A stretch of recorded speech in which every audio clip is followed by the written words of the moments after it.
Let me just welcome Lloyd the Jongh. Thank you so much for coming. This is the second episode on an ongoing series about Islam. Today he is going to educate us about the Crusades. And the floor is yours. When you want to allow people to ask questions, just tell me and I will open it. Good evening, everyone, or good afternoon, or good morning. My name is Lloyd de Jongh. I am South African. I live in Warsaw, Poland. I lived 11 years in the Middle East. I worked in national security and had opportunity to travel almost the entire Middle East. I worked with government, police, military, and so on. I designed long-range wide area surveillance systems that protected critical infrastructure from infiltration, from sabotage, from destruction. And because we were protecting lives and property from the religion of peace. So I had opportunity to travel extensively and witness Islam up close and personal in multiple different countries.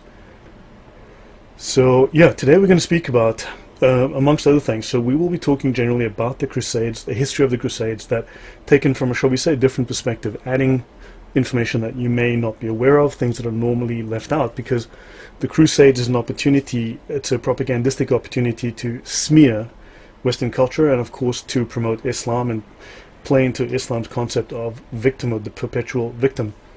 Also, we're going to look at a little bit of jihad, we're going to touch on slavery, and we're going to Islamic slavery. I will cover those in more depth in other shows, and also we're going to talk a little bit about Islamic international law, because the Ummah, that is the entirety of the Muslims, it's a supranation which supersedes, comes before any national affiliation that any Muslim is. So before you're a Brit, for instance, a Muslim who goes from Pakistan, he's a Muslim of the Ummah before he's a Pakistani. He's also, if he travels to Britain, he gets a British passport, becomes a British citizen, he's a member of the Islamic Ummah before he is British, before he is American, before he is French, right? And he's always beholden to the laws of Islam, which is the Sharia. My expertise is in Islamic law and its application, which is known as the fiqh. So on the screen what we have here, I'm going to play two slides from a much lengthier PowerPoint on Islamic jihad. Now, everyone knows that most people do not know that there are 14, at least 14 kinds of jihad, right? So a Muslim could be participating in any one of these 14 different varieties of jihad. I will cover that at length in a different show. The common description of jihad says that it is a struggle, and yes, correctly speaking, it is so. However, the meaning that counts, the one that is most important to us, the most relevant and the most important definition of jihad, we will get to, but this is of course warfare on all non-Muslims to impose Islam by force. We're going to look at the Muqaddimah, 2 pages from the Muqaddimah by Ibn Khaldun. Ibn Khaldun, the book the Muqaddimah is called an introduction, let me just change this. The Muqaddimah is an introduction to history, the classic Islamic history of the world. So this is the most famous historian in Islamic history. And obviously he was a historian, so this is the most famous of the historians of Islam, and he founded, well, we'll get into him in a moment. Let's read what Islam's greatest historian has to say to us. In the Muslim community, holy war is a religious duty, because of the universalism of the Muslim mission and the obligation to convert everybody to Islam either by persuasion or by force. Therefore, caliphate and royal authority are united in Islam, so that the person in charge can devote the available strength to both of them at the same time. In other words, there is no separation between mosque and state. In fact, the purpose of the state is to impose the mosque. The other religious groups, here he refers to Judaism, Christianity, Hinduism, you name them. The other religious groups did not have a universal mission, and the holy war was not a religious duty to them, save only for the purposes of defense. It has thus come about that the person in charge of religious affairs in other religious groups is not concerned with power politics at all. Royal authority comes to those who have it by accident, and in some way that has nothing to do with religion. It comes to them as the necessary result of group feeling, which by its very nature seeks to obtain authority, as we have mentioned before, and not because the Christians, the Jews, the Hindus, you name them, are under obligation to gain power over other nations, as is the case with Islam. These religions are merely required to establish their religion among their own people. Very interesting that most Muslims who will now immediately start throwing their greatest historian under the bus, okay, this man was a great scholar of Islam, and you'll have ignorant Muslims who will suddenly start to deny these words. But let's continue. Ibn Khaldun, this is in this magazine, Ibn Khaldun, the man who invented modern history, right? From Reagan to Zuckerberg, the enduring relevance of a 14th century Arab historian. You can see here this guy's even on, I think this is on the Tunisian dinar, he's faced. He's very, very important in Islam. Let's have a little bit more about him. He speaks in a chapter on Islamic war by sea. The royal and governmental authority of the Arabs became firmly established and powerful at that time. The non-Arab nations became servants of the Arabs and were under their control. Every craftsman offered them his best services. They employed seagoing nations for the Islamic maritime needs. Their own experience of the sea and of navigation grew, and they turned out to be very expert. They wished to wage the holy war by sea. So Muslims wished to wage the jihad by sea. They constructed ships and galleys and loaded the fleet with men and weapons. They embarked the army and fighters to fight against unbelievers across the sea. Notice, these were wars that were not provoked. These were unprovoked assaults on Europe and other countries. This was the special concern of the provinces and border regions closest to the shores of the Mediterranean, such as Syria, Africa, the Maghrib, and Spain. The Caliph Abdul Malik recommended to blah blah blah, the government or the governor of blah blah blah, that a shipyard be set up in Tunis for the production of maritime implements, as he was desirous of waging the holy war. From there, the conquest of Sicily was achieved in the days of blah, blah, blah. So I'll close that here. Those are the words of the greatest historian of Islam. Here we have here you can see the reason why this is the glory of Islam. This is the Kaaba. This is the holy site, the holiest site in Islam. This is based in Mecca, and you can see the glory of this. I don't think that the Sistine Chapel can compare to such cinder block, dirty, filthy glory myself, but what do I know?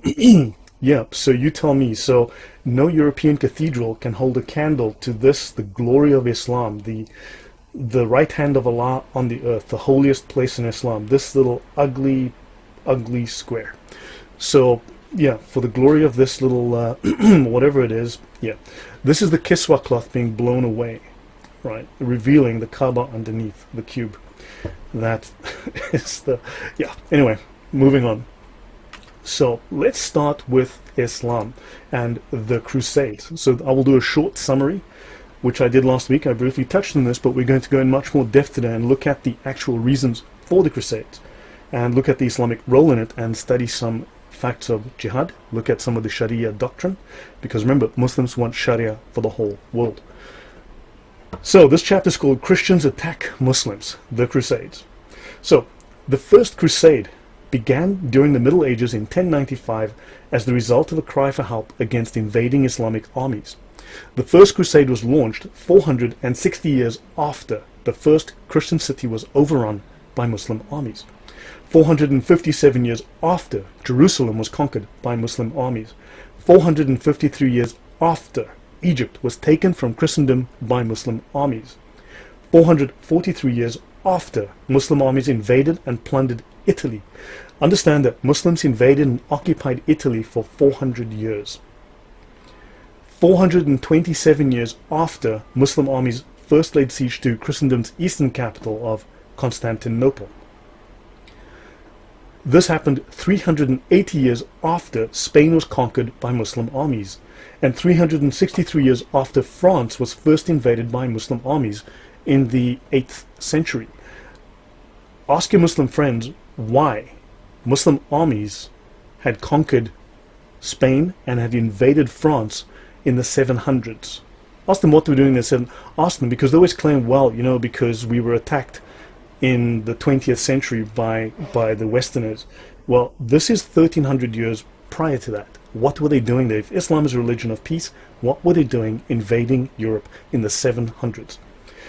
This is 249 years after Rome was attacked by Muslim armies, which is why the Vatican, and we'll see the wall, has that massive wall. So this is only after 4 centuries, 463 years of church burnings, killings, enslavement, and forced conversions of Christians. By the time of the Crusades began, right, by the time the Crusades began, 2/3 of the Christian world, which was known as Christendom at the time, the Christian civilization, had been conquered, and its people were forced to convert or to be enslaved to Islam.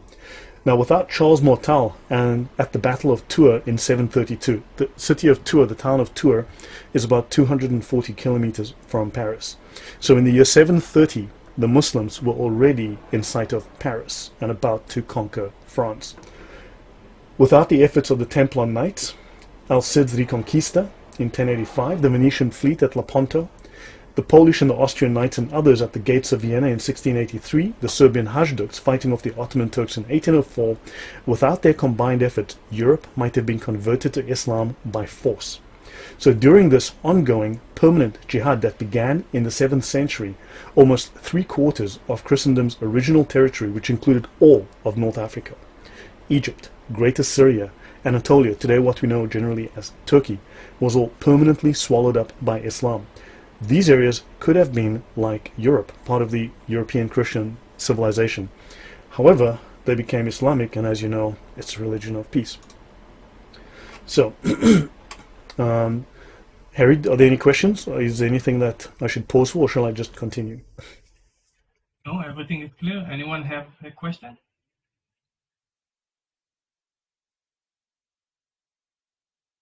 Okay, I'll just continue. So I'll look at an example of the propaganda that is commonly spread about the Crusades by ignorant or willfully ignorant or ill-meaning people, but whatever. This is the common story which doesn't jibe with the historical facts, as we're going to see. So the History Channel, right, aired a propaganda show called The Secrets of the Quran on the 12th of October 2008. Or maybe it was the 8th of October 2012, I don't know. Anyway, it's called The Secrets of the Quran, and there you go. The show explained the ideology of jihad, the Islamic ideology of jihad, as a result of the Crusades. Now, we've just seen that this is false, because the Crusades was the result of the jihad. And they otherwise positively affirm that Muslims are only supposed to use force in self-defense. And this is a blatant lie. I will be all over that in a little while. So, to maintain superficial consistency, major events in Islamic history were ignored or glossed over. The Islamic conquest of Syria, Palestine, Iran, Iraq, and Egypt, although visible on the maps that they showed in our show, was discussed, but in no detail, and they were only characterized as spreading the word of Islam, with that euphemism.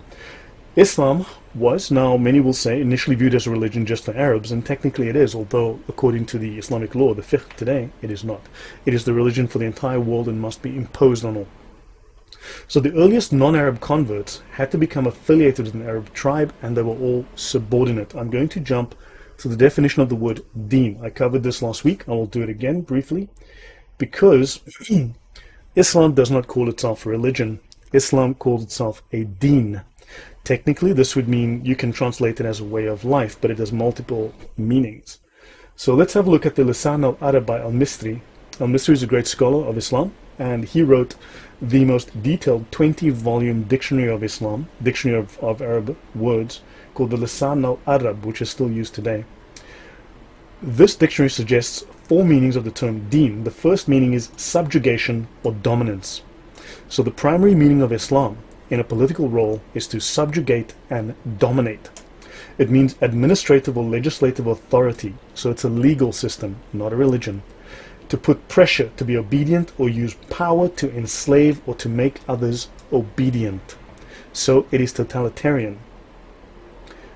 In Arabic, Dintuhum Fadanu means I subjugated them so they obeyed me. Dintuhu also means I ruled or governed upon him. So it's a system of control based on subjugation, domination, and forced obedience. Thus the word Dayan is used to indicate a person who dominates and rules over a state, nation, or tribe. Notice it doesn't say gently leads, it says dominates. The second meaning is obedience and bondage, subordination and domination by someone, and bearing humiliation under subjugation and power of others. I didn't write this. Right? This is from their own books. As stated, Dintuhum Fadanu means I subjugated them so they obeyed me. The obedient tribe is called the Qawmun Dainun, and here ad-din does not mean religion. So we're still not, after all these definitions, we're still not at deen meaning religion. It means obedience. The third meaning of Islam, the third level of meaning, is rules, regulations, ideology, doctrine, custom, tradition, or finally, under the third meaning, as the final entry, religion. And then finally, the fourth meaning is reward, repayment, justice, and accountability. So why is it that if you examine the Islamic texts, only 2, 3, 4, 5, at most 5% of the Islamic texts deal with what we in the West would term religion? The other 90%, 95% is international law, warfare, slavery, subjugation, commerce, politics, legal system. Why do we not look at those things? We only look at, well, it's religion like Christianity. No, it's not. No, it's not. Okay? So understand, we're missing all of these, and everyone goes, oh, it's religion. No, it's not. You're missing 20 other meanings that this word has. So understand, it is about subjugation and dominance. Let's return to the Crusades. Now, the show goes on to say that the Crusades were elicited by an appeal from the Roman Byzantine Emperor Alexius Comnenus, and that this had something to do with the Turks. The show is vague, deliberately vague. Exactly what the Turks have been doing? Well, the show doesn't really know, right? And you would then get the impression that the Turks had always been there, that they had not invaded that land. Okay? So the advent of the Turks represented a major surge in Islamic conquest, and this was, of course, played down, right? Because one must not offend Islam. Viewers of the show, let me just fix that little typo there, viewers of the show might notice a long gap between the Turks having to fend off the Crusaders and the Ottoman Turks eventually arriving at the gates of Vienna in 1683, for the second time, mind you. It was the second time, because the Crusades were critical in giving Europe 2 centuries or so of breathing room where Europe could get stronger and grow its armies, grow its economy, so that they could finally and ultimately resist the Islamic invasions that sought to make Europe into a caliphate and force everyone into Islam. So the Crusades bought Europe precious time. Of course, the show ignored the fall of Constantinople, right? And supposedly the ideology of jihad only exists because of the aggression of the Crusaders. And war in Islam, again, this little trope is only used for defense, and this is a complete lie. We're going to go into the Sharia, we're going to look at the only valid definition of jihad, which is the legal, or the Shari definition. So, I'm just going to skip ahead now, hence the dishonesty. So the impression that the show gives, and that Muslims want to give, is that when everyone heard the word of Allah, everyone spontaneously converted to Islam, and these Christian counterattacks were, in modern leftist terminology, imperial aggression. Now the only problem with the imperium here is that it is really resented, is that the wrong people were in charge. The wrong people had the power, right? So many shows that discuss the Crusades are just dishonest apologetics. They're propaganda. They're not history. So the Crusades were military expeditions during the Middle Ages conducted by European Catholics to defend Christian civilization, known as Christendom, from Islamic jihad. The Crusades developed as a result of the Christian world's long struggle with Islamic jihad. Islam's founder, Muhammad, formulated this concept of holy war, requiring Muslims to subjugate non-Muslims through warfare. So between AD 633 and 715, Arab armies conquered 2/3 of the Christian world, including Mesopotamia, Iraq, Syria, the Holy Land, Egypt, all of North Africa, as well as Spain. Through the 8th and 11th centuries, Christian lands were constantly invaded by Muslims. The Christians attempted to beat the Muslims back and recover territory that had been lost. Most of the fighting took place in border regions between Christian and Muslim worlds, especially Spain, Italy, and what we now call Turkey. Turkey was a Christian region known as Anatolia, ruled by Eastern Orthodox Byzantine Empire. And in the 10th century, a warlike people known as the Seljuk Turks converted to Islam, and they took power in the Muslim world. The Byzantines were defeated by the Turks in 1071 at the Battle of Manzikert, and they lost almost all of Anatolia. And the remaining remnant of the civilization that we today call Europe, right, was then called Christendom, right, before the discovery of the New, the remaining remnant of the civilization then called Christendom before the discovery of the New World is Europe. So, again, we've covered this, so what about the Crusades, right? 3/4 of the Christian world has been conquered. what remains of the Christian world prior to the New World is Europe. Islam is intent on taking that land. And small aside, there's a concept in Islam called waqf, endowment. Now, what this means is that if they've conquered territory in the name of Allah, it is Islamic in perpetuity till the end of time. If it is taken from them, it is their duty to go back and take that land again, because they need to reclaim it for the glory of Allah, for that little cinder block building you saw. So unfortunately, all land that they had once conquered is always permanently under threat. That's why Jerusalem is always permanently under threat. Okay. This is the wall at the Vatican. This wall is not there for show. This wall is there because there were two major invasions of this area, and there was massive destruction and warfare, and that's why the Vatican needed to build that wall. As you can see, it is a massive construction, right? Now, let's have a look at some European nations and territories that were attacked or came under Muslim occupation, often for centuries, hundreds of years. Now, these include, and this is not even a complete list, let's have a look. Muslims invaded Albania in the late 14th century, Armenia, Austria, Belarus, Bosnia-Herzegovina. They invaded Bulgaria. They invaded Crete. They invaded Cyprus. Muslims invaded Denmark. What they were doing in Denmark, who knows? If there's any Danish people in the group, please let me know if you guys are known for having invaded Saudi Arabia at any time in the last 1400 years. If there was any reason that Muslim armies went to Denmark because of anything you did to them since the 8th or 7th century. They invaded France. They invaded Georgia. They invaded Greece. They invaded Hungary. They invaded Iceland. They invaded Grindavik on the 20th of June and the 19th of July, 1627. Why? Well, because they like one booty, and by saying booty, I mean blonde women, as well as gold and possessions, and of course young children to become slaves. Right? They invaded Ireland. They ransacked the city of Baltimore in Ireland on the 20th of June, 1631, made off with all the women, made off with all the children, killed all the men. Right? Have a look at that. They like them some blonde women, some attractive women. They invaded Israel. Right? They invaded Jerusalem in 637, 750, 970 to 983, and 1024 to 1077. Oh, by the way, if you've looked at the pinned comment, all the notes, everything I'm referring to is linked in the show notes, and you'll have access to everything that I'm discussing, so you'll have these notes to review and follow along. I'm currently in my OneNote database. Right, so look up the Crusades pages, the second page called Crusades. This is where I am at the moment, in the first table. They invaded Italy, Lithuania, Macedonia, Malta. Muslims invaded Poland. Now, I live in Poland, and I'm not aware of the Polish having invaded Saudi Arabia or Mecca at any time in the last 5 billion years. So what were the Muslims doing in Poland? Right? If Islam's a religion of peace and they would never attack anyone except out of defense, what were you doing in Poland? Right? They invaded Poland in 1669, 1671, and from 1672 to 1676. They invaded Portugal, Romania, Russia, Sardinia, Serbia, Sicily, Spain, and the Ukraine. And this is probably not a complete list. I've left out much of Asia. Okay? All of Asia, in fact. So, now, there are some links you can click here. You can go and find more, right? And you can download this PDF.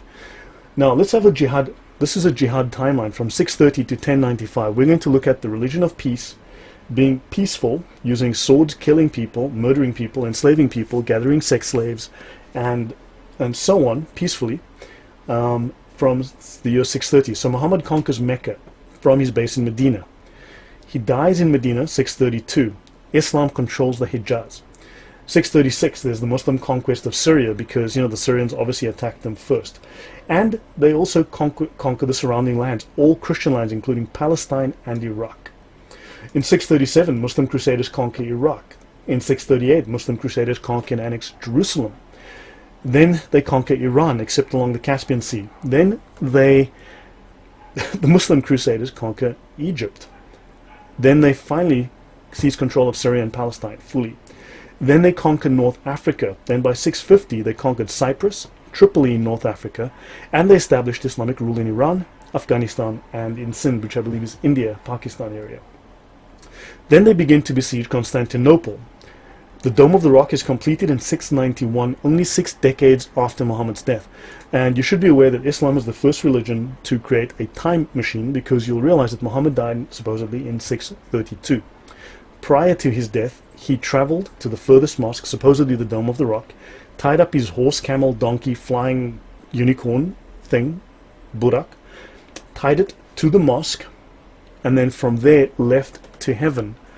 Now, if the mosque was only built in 691, what Islamic mosque was there in the... So yes, as I said, in 710, Muslim Crusaders conquered the lower Indus Valley in India.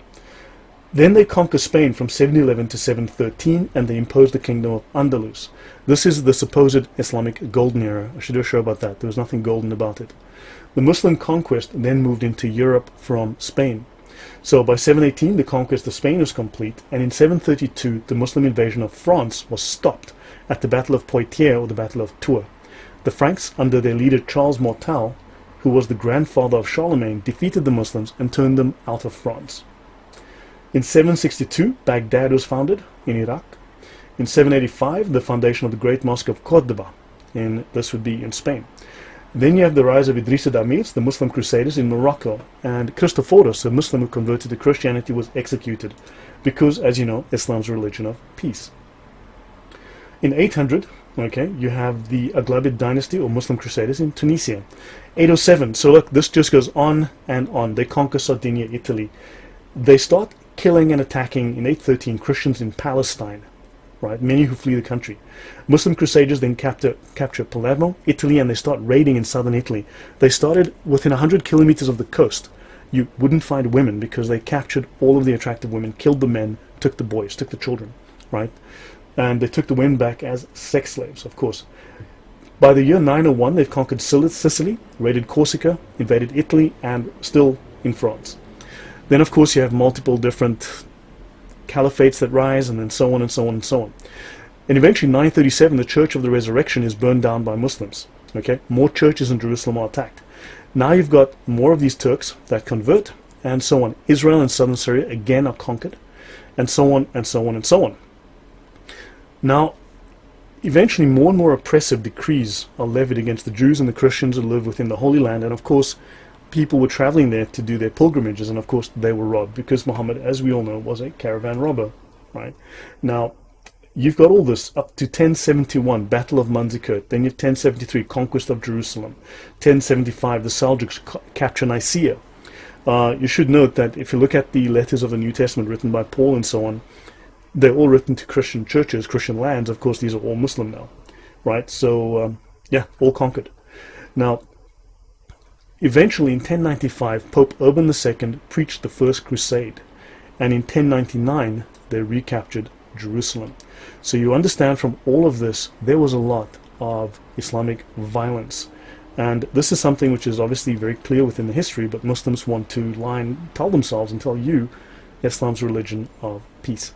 So now, I'll pause for a moment. Are there any questions, Harry? Guys, does anyone have a question? Please wave if you do. 1 second, right? Let's see if someone is waving.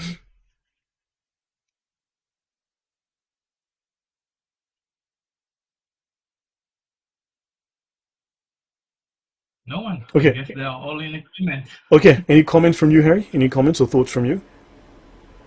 No, I'm actually aware of those things, but I'm very happy that you are so detailed. This is so important, so important. Everything is true. Okay, yeah, so I'm going to play about 3.5 minutes of video, so I want you to see this visually.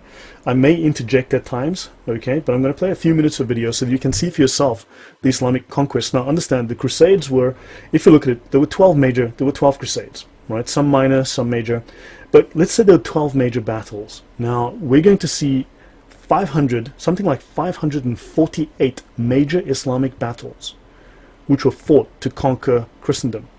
Okay, and you had 12 crusades to stop them. So if you divide 548 by 12, you will see that, well, according to Islamic maths, Christianity is violent and Islam didn't do nothing.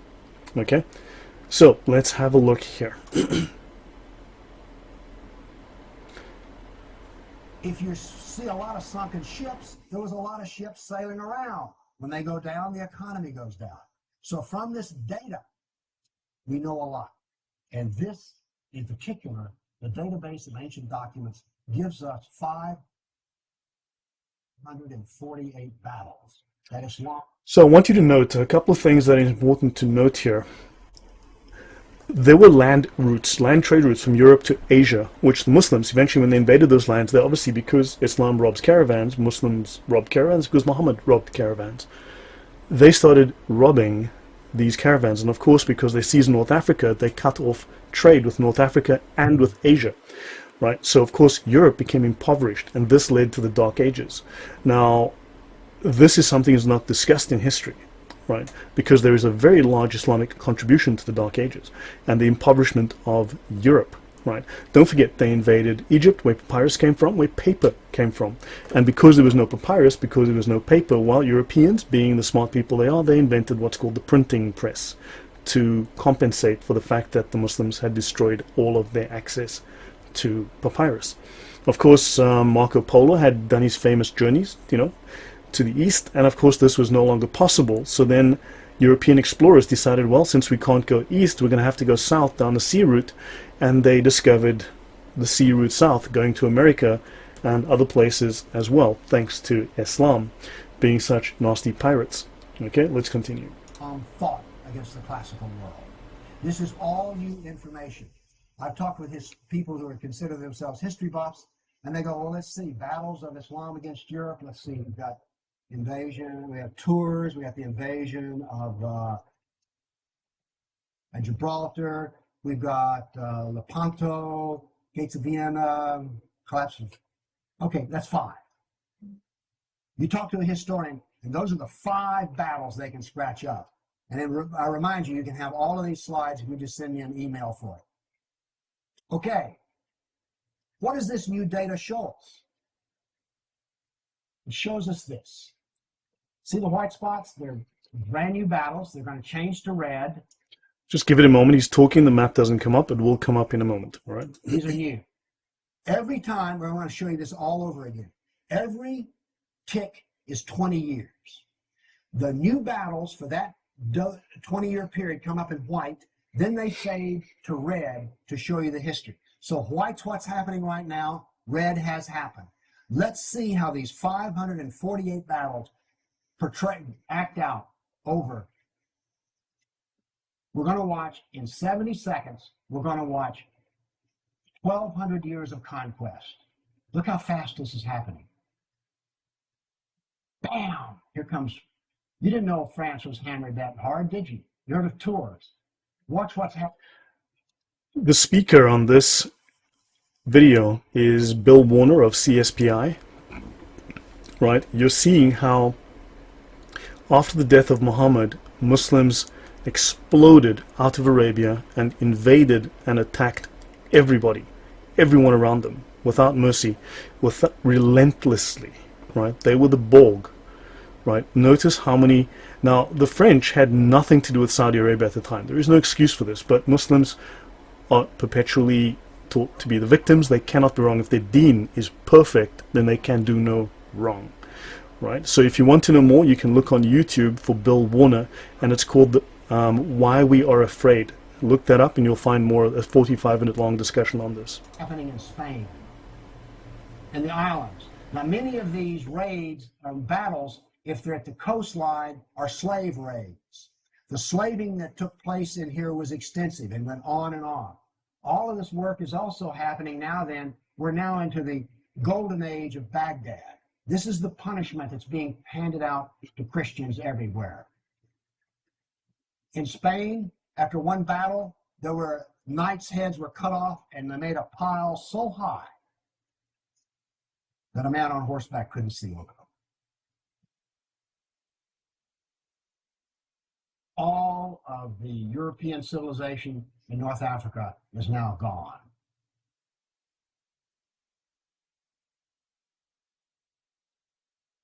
So you can see within Asia, right, they have wiped out whatever other religions existed, as well as in North Africa. They've completely taken that over. Now, pretty soon, and by the way, there will be a period of time, and you can see the clock running up here, there will be a brief blip of 5 battles that occur in North Africa, the Barbary Pirate Wars. We're on there. Okay?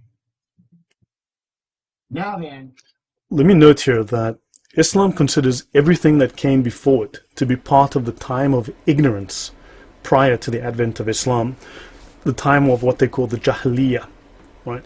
So if you worship a different, well, that's, I'd have to get into the Sharia. I'm not going to jump into that right now to show you the legal understanding from Islam, the orthodox understanding, the consensus by all the schools of Islam as to what they view Christianity and Judaism and other religions. But short version, all other religions are abrogated, replaced by Islam, and we are violating the will of Allah by not abandoning our religions and praying as the Muslims do behind Muhammad, right? So this is all, so they need to convert all of this from the lands of ignorance to the glory of Islam, so you too can go and worship a cinder block once a year.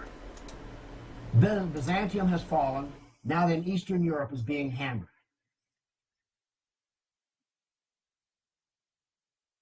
Notice that it is relentless. It doesn't stop. This is the history that you're never told about. This is the history that explains how all of this came about. Now then, they're getting slower because Islam is becoming weaker.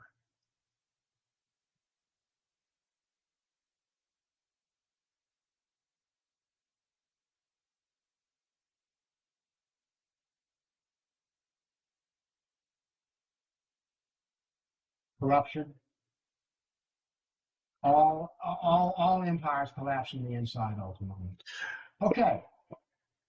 I say that what caused the collapse of classical civilization was not the invading German barbarian tribes. I say that classical civilization was destroyed by Islam. Okay, now it should be noted that Islamic countries do not produce anything. They were like parasites when they were invading. They would take over a country, they would co-opt its technology, co-opt its industry, co-opt its production, because according to their law, the non-Muslims must pay jizya. They have to work, and then it's not a tax. The jizya is not a tax. It is retribution. It is punishment because you do not become a Muslim. It is punishment because you do not proselytize with them by warfare to spread Islam. And they would simply suck these economies dry. They did not produce, and thus they eventually collapsed, right? So now, in the 7th century, Muslims invaded and took control of Jerusalem. In the 11th century, they began to hassle, to kill and molest Christian pilgrims near Jerusalem. The Muslim Turks even attacked Rome and Belgrade in 1456. So the Crusades were in response to cries of help from the Eastern Byzantine Empire, which worried about the military threat of the Seljuk Turks. If the Christians did not respond, Muslims would have conquered all of Europe, and they would have wiped Christianity from the planet. So the Islamic high water mark in Europe ended when they were defeated at Vienna on September the 11th, 1683. A small aside on this. The reason that this date was chosen, all conspiracy theories aside, this is the day, the final day in history where Islam was control of Europe was within Islam's grasp on September the 11th. And then the Polish army under King Jan Sobieski arrived in Vienna. And he looked at the army from the Kallenberg and he said, "This man is badly encamped. He knows nothing of war. Surely we will defeat him." At 4 a.m. on September the 12th, he went to war and he shattered the Turkish army. So Osama bin Laden wanted to roll back the clock to September the 11th, the symbolic date when Islam was dominant in Europe and dominant in the Christian world. So that's why September the 11th was chosen. Now, in AD 1009, Caliph Hakim of Egypt ordered the destruction of the Holy Sepulchre and all Christian places of worship in Jerusalem. Christians were persecuted, pilgrims were attacked. So now let's look at Pope Urban II and his speech to Christians from this Crusader era. "Your brethren who live in the East are in urgent need of your help, and you must hasten to give them the aid which has often been promised to them. For as most of you have heard, the Turks and Arabs have attacked them and have conquered the territory of Romania, the Greek Empire, as far west as the shore of the Mediterranean and the Hellespont, which is called the Arm of St. George. They've occupied more and more of the lands of those Christians and have overcome them in 7 battles. They have killed and captured many and have destroyed the churches and devastated the empire. If you permit them to continue thus for a while with impunity, the faithful of God will be much more widely attacked by them. On this account, I, rather the Lord, beseech you as Christ's heralds, to publish this everywhere and to persuade people, whatever rank, foot soldiers and knights, poor and rich, to carry aid promptly to those Christians and to destroy that vile race from the lands of our friends. Right. So this was the plea written by Pope Urban. Of course, the church debated this for a long time. Don't forget, the church debated this whole response for 463 years. Their response was, in many ways, too little, too late. Right? 463 years later, the church said, okay, well, maybe we need to fight back. Right? Now, I'm going to do an aside. I'm going to jump across to something else. I want to go to, this is a book on Islamic international law. This is called the Kitab al-Siyar al-Sagir. It's called Muslim International Law. I'll zoom in here. Muslim International Law, because remember, the Ummah is a nation, the nation of Islam, and I'm not talking about Louis Farrakhan, right? Muslim International Law, they view themselves as a superstate above all states. Your loyalty is to the Ummah of Islam before any nationality. The Kitab al-Siyar, Siyar is war. This means war, the wars of the Prophet. Now the term Siyar comes from Sira, right? We know it as the biographies of Muhammad. These would be the biographies of Muhammad. Also, you can think of them as the Gospels of Muhammad to compete with those of Jesus. Now, let's step forward here.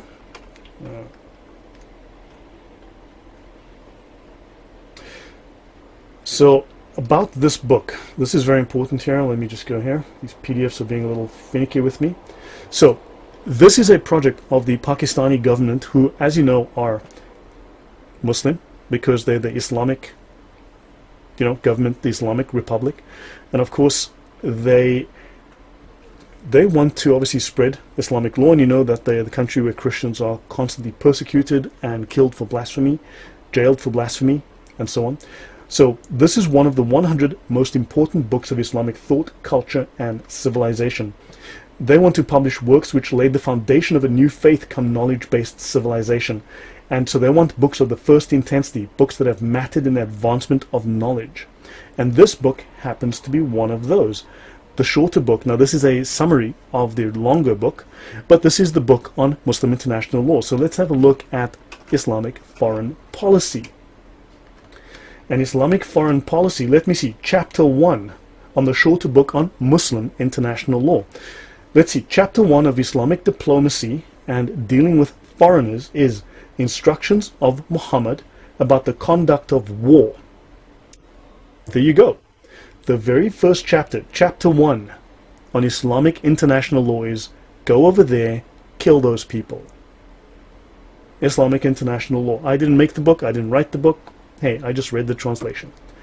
Section, prohibition of warlike operations during the sacred months has been abrogated. In other words, when Muslims come to and say, no, but jihad, blah, blah, blah, blah, nonsense. It states here very clearly. Right. Yes. Can we take a question for a second? Yes, we can. Okay. Ali, if you have a question, you can go ahead.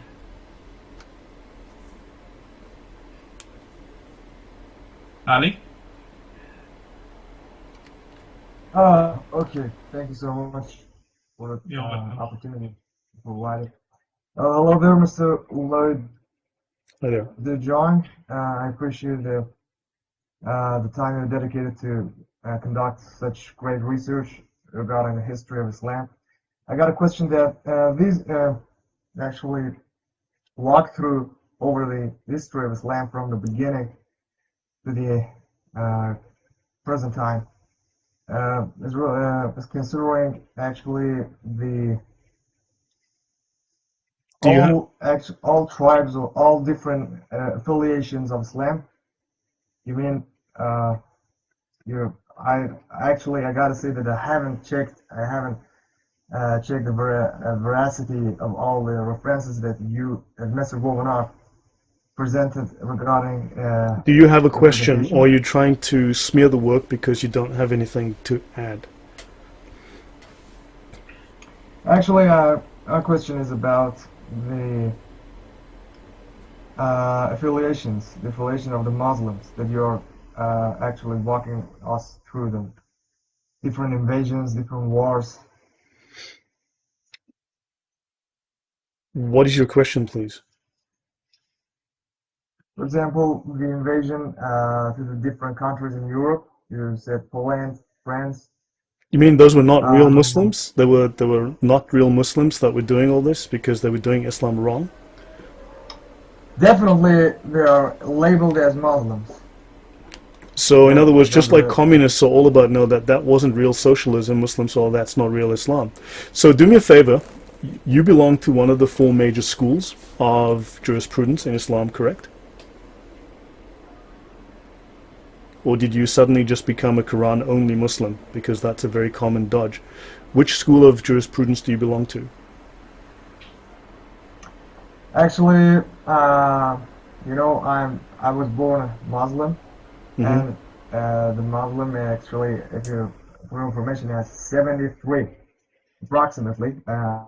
I'm not sure of the exact number. Okay, look, so you're wasting my 73 time here. different Please forgive me, you're wasting my time here. There are 4 major schools of Islamic jurisprudence. All the rest are considered to be effectively apostate. They are not to be regarded as taken seriously. There are only 4 canonical, 4 respected, 4 authoritative schools of jurisprudence. Okay, there's the Jafari school in Shia Islam, which is actually recognized by the Sunnis. Then you've got the Hanafi, the Hanbali, the Maliki, and the Shafi.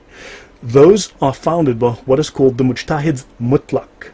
The Mujtahids Mutlaq mean the absolute scholars, the perfect scholars, the infallible scholars of Islam who know everything and cannot make a mistake, because it does say in your Quran and therefore in your Sharia and therefore in your fiqh, which is the application of all things Islam, that the Muslims can never make a mistake, because the hand of Allah is over the Muslims. They're all Muslims. Now, you as a mukallaf, who is not someone who is a mujtahid, who cannot therefore make any kind of fatwa, you are simply a follower. Okay, you're a mukallaf. You are under the authority of Allah, and you must find yourself a scholar, right? And you have to serve in terms of what's called taqlid. Okay, so you need to follow a scholar, because the scholars are the inheritors of the authority of Muhammad, right? So you are just at the you are at the ibadah level of understanding, so you are not in a position to discuss any of this. So now what I want you to do is you tell me which school of jurisprudence you belong to, because only these 4 are recognized. Then these scholars, all of them agree. Now I want you to tell me which school you belong to, which Sharia manual is the prime one within your school, and give me the legal definition of jihad from your prime Sharia manual. Give me the legal definition of jihad. Also, you are claiming these are not real Muslims.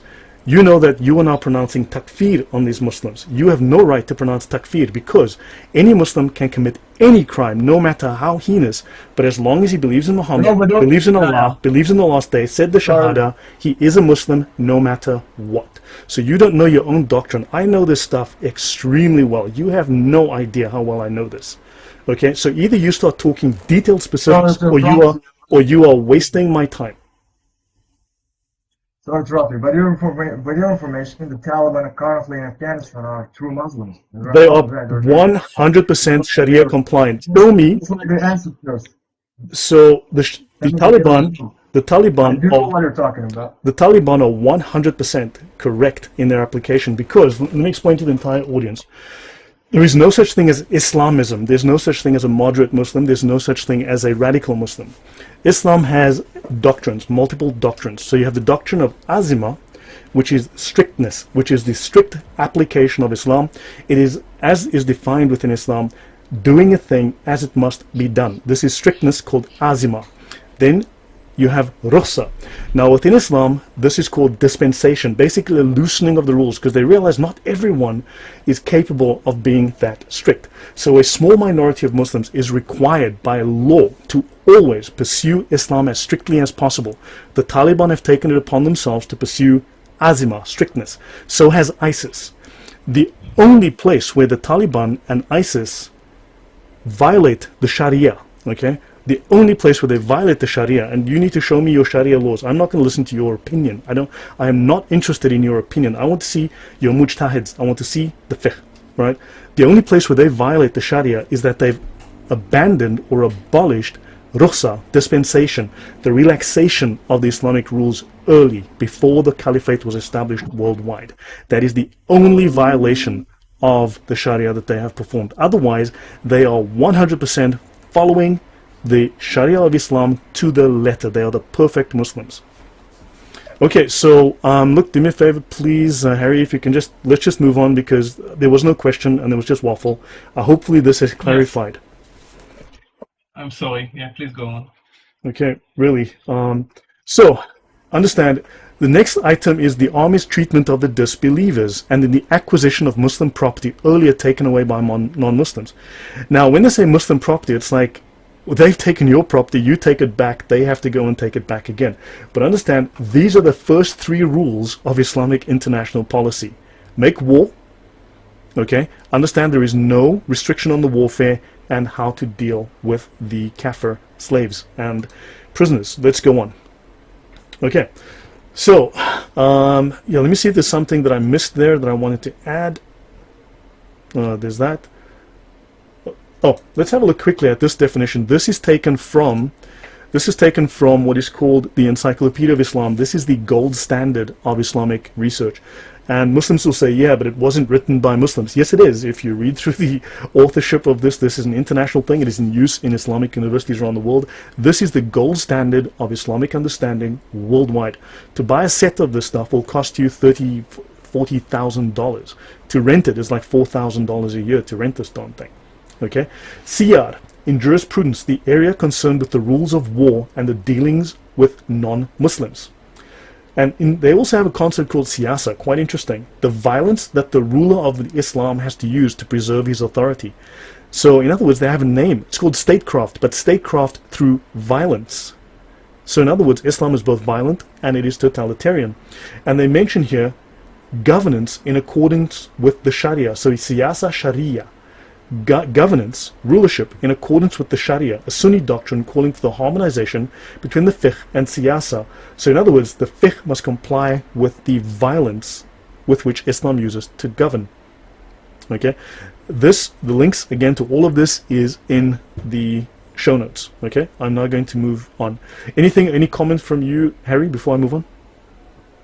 Yeah, I just wanted to make a small comment. When you showed the map of the different attacks, it was very interesting to see the amount of attacks in the Spanish, in Spain. Yep. And they always say that it was a golden time of peace and innovation and all the rest of it. But when you say times, peace, do you mean as in peace? Yes, exactly. When you say peace, do you mean P-I-S-S, or do you mean? Yes, but just see the amount of times the people who actually lived there resisted and battled the imperialistic Islam. Correct. It's incredible, the dots number. Yeah. No, exactly. This, and by now they've probably uncovered more of these battles, more of this kind of violence and warfare. But understand, what were they doing in Hungary? Well, did the Hungarians attack Mecca first that we don't know about? That the Muslims were defending themselves from the Hungarians, from the Danish, from the Poles? Like, seriously. Iceland. Yeah, exactly. Yeah. You know? So, yeah. Now, I'm going to make a quick aside because I do intend to discuss this topic probably next week. Okay, we're going to talk about slavery for a minute. Now, understand that Muslims and others, leftists, and no, I'm not a leftist. They always go on about the Atlantic slave trade. Now, the Atlantic slave trade was the trade basically from Africa to North America, which includes Canada. So, America as we know it today, and Canada. So, between 350,000 and 500,000 slaves, black slaves, were taken from Africa to North America. So, you're looking at 350K to 500,000. Of course, these numbers always somehow forget to include that the nice brown people who live in South America, those brown people, because facts are racist, that the nice brown people took 14.5 million slaves to South America. So in other words, they took something like 30 times more slaves to South America, then went to North America, but somehow we're focusing on that little bit of slaves that, numerically speaking, statistically speaking, went to North America. We forget the 14.5 million slaves that went south. Why is that? Why is that? Maybe it must be a propaganda campaign against white people, Christians, the West in general. Now, okay, it is little known that at least a minimum of 1.5 million slaves were taken by these Africans and Muslims, these black people, these brown people, were taken from Europe to Africa as slaves. So now you've got something between 3 and 6 times as many slaves were taken from Europe to Africa as slaves and as sex slaves than were taken from Africa to America. Where's the outrage? Okay, I would like to see these Islamic apologists cancel themselves over this fact. Okay, so between the 15th and the 18th centuries alone, approximately 5 million Europeans were abducted and enslaved in the name of jihad. We do not know exactly how many were kidnapped during the great Arab slave raids on Europe between the poorly documented 8th and 11th centuries. Why are they poorly documented? Because the Arabs burned everything. So the largest Islamic army ever to invade European territory, which is anything up to 300,000, these numbers vary depending on which historical source you read, some 225,000 martyrdom-seeking jihadis came as late as 1683 to conquer Vienna and then Rome, because once they'd conquered Vienna, their intent was to take Rome. They were going to stable their horses in St. Paul's in Rome. That was the plan. Of course, they were stopped by the Polish king, Jan III Sobieski. So, even as the Ottoman Empire was beginning its slow retreat from Eastern Europe, the Muslim slavers of the so-called Barbary states of North Africa were wreaking havoc all along the coasts of Europe, reaching as far as Iceland. So the era of piracy was instituted and started by the Muslims, because it's Islam. It's always Islam. Let's have a look. These are a couple of books. Now, there are many that you can find. There are many historical references.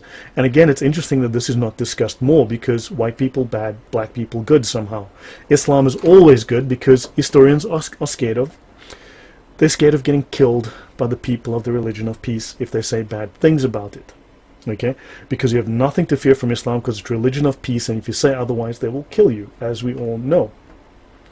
So, Tripoli, the United States' first war on terror. The United States of America's first war, which it fought before it could even elect its first president, was against Islamic slavers, because the Islamic slavers were raiding American ships.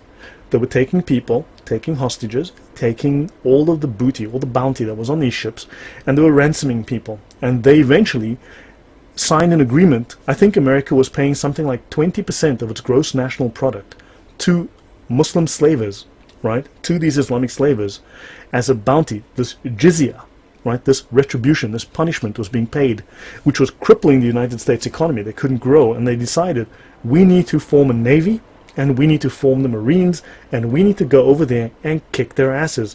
So, when Thomas Jefferson and John Adams asked the Barbary ambassador why his countrymen were enslaving American sailors, the ambassador answered us that it was founded on the laws of their prophet, that it was written in their Quran, that it was their right and duty to make war upon them, the non-Muslims, wherever they could be found, and to make slaves of all they could take as prisoners. Now, here are 3 books. Thomas Jefferson and the Tripoli Pirates, The Forgotten War That Changed American History. Jefferson's War, America's First War on Terror, 1801 to 1805, and To the Shores of Tripoli, the birth of the U.S. Navy and the Marines. The U.S. was forced, as a new impoverished country, just come out of revolution, come out of the war with Britain, to form a navy, create the Marines. They invaded Tripoli. That's why the Marine song, the theme, has the line, to the shores of Tripoli, because they had to go fight Islam. Their first war, once they became an independent country, was against Islamic slave traders.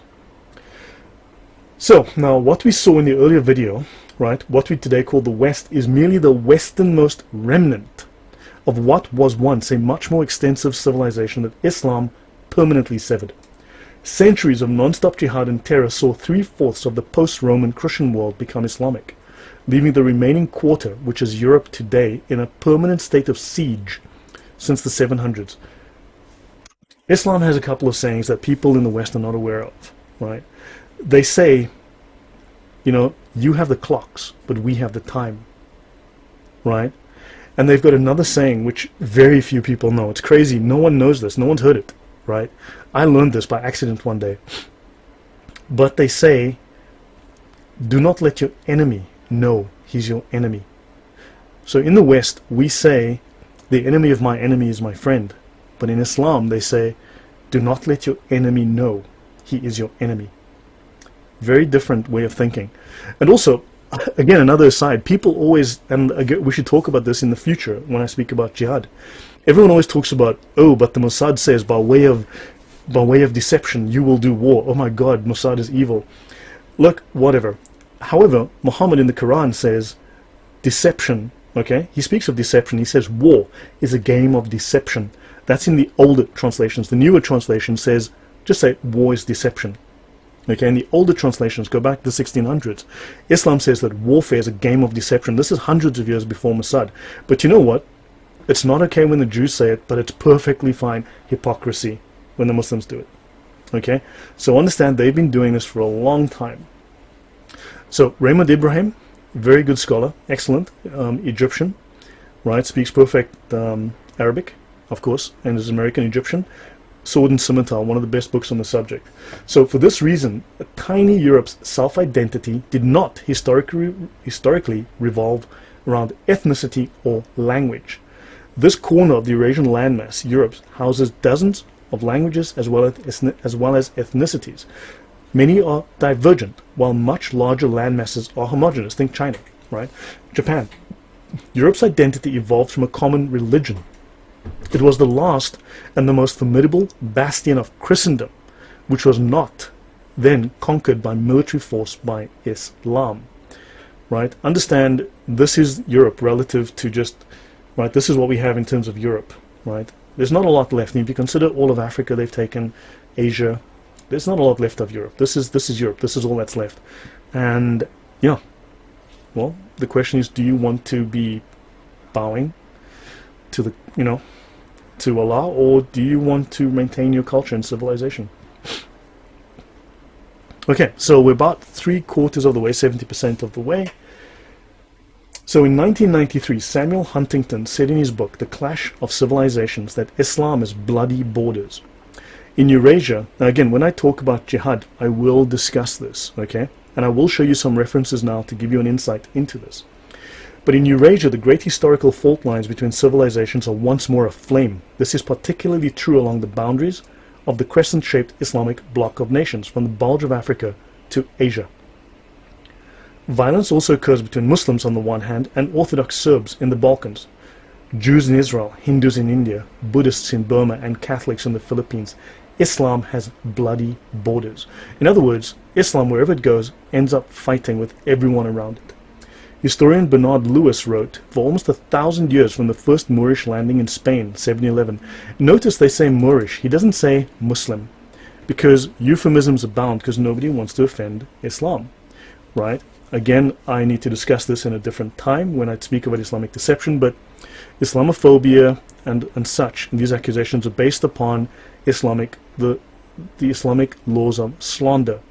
In fact, there are two sets of laws that work together here. The one is called slander, called ghibba, and the other one is called tale-bearing, namima. So in Western law, slander is when I tell a lie about you, right? I besmirch your name, I smear your name with lies. In Islam, yes, that can certainly be the case. However, there's another element in terms of slander that we wouldn't consider within the West, but is practiced and is normal within Islam. If I tell the truth about you and you don't like it, that is slander. For me to tell something about you that is true, that is embarrassing to you, is considered slander. Okay?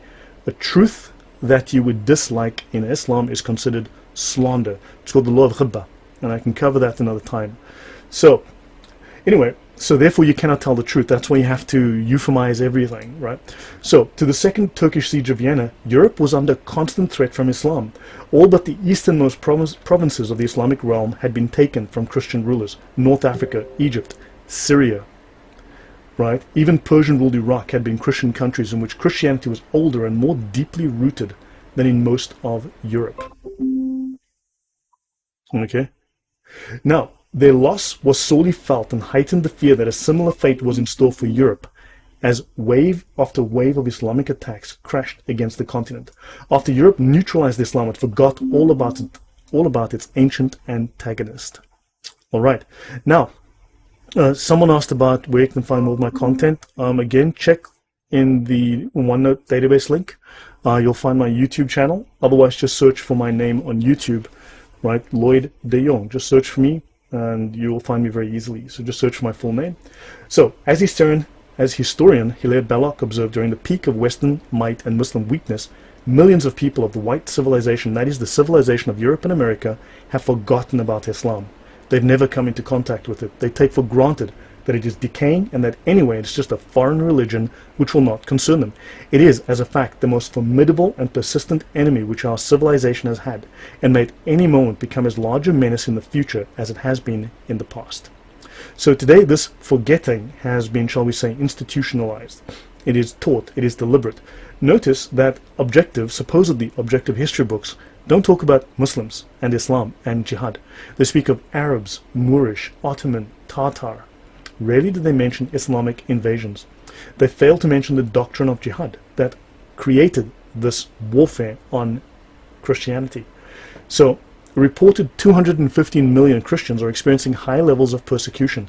In fact, it has been declared a genocide in the Muslim world, right? So, you have progressive ideologies that fail to understand Islam, and I'm going to go into the Sharia next so you can see explicitly what Islamic law, this Sharia that they want to impose on the rest of the world, right? What it teaches, what the law is. So you have the Quran and the Sunnah being the Seerah of Muhammad, the Gospels of Muhammad, as well as these hadiths, right? And other sources like the Tafsir, which are the commentaries and various other types of commentaries. All of this is very confusing because things have been abrogated, things have been cancelled, etc. And things are contradictory. All of this has been sorted out, harmonized, and all of what remains is called the Sharia. All of the rulings of and the actions and the prohibitions and so on of Muhammad and Allah that remain after all of this is called the Sharia. These are the eternal moral laws of Islam.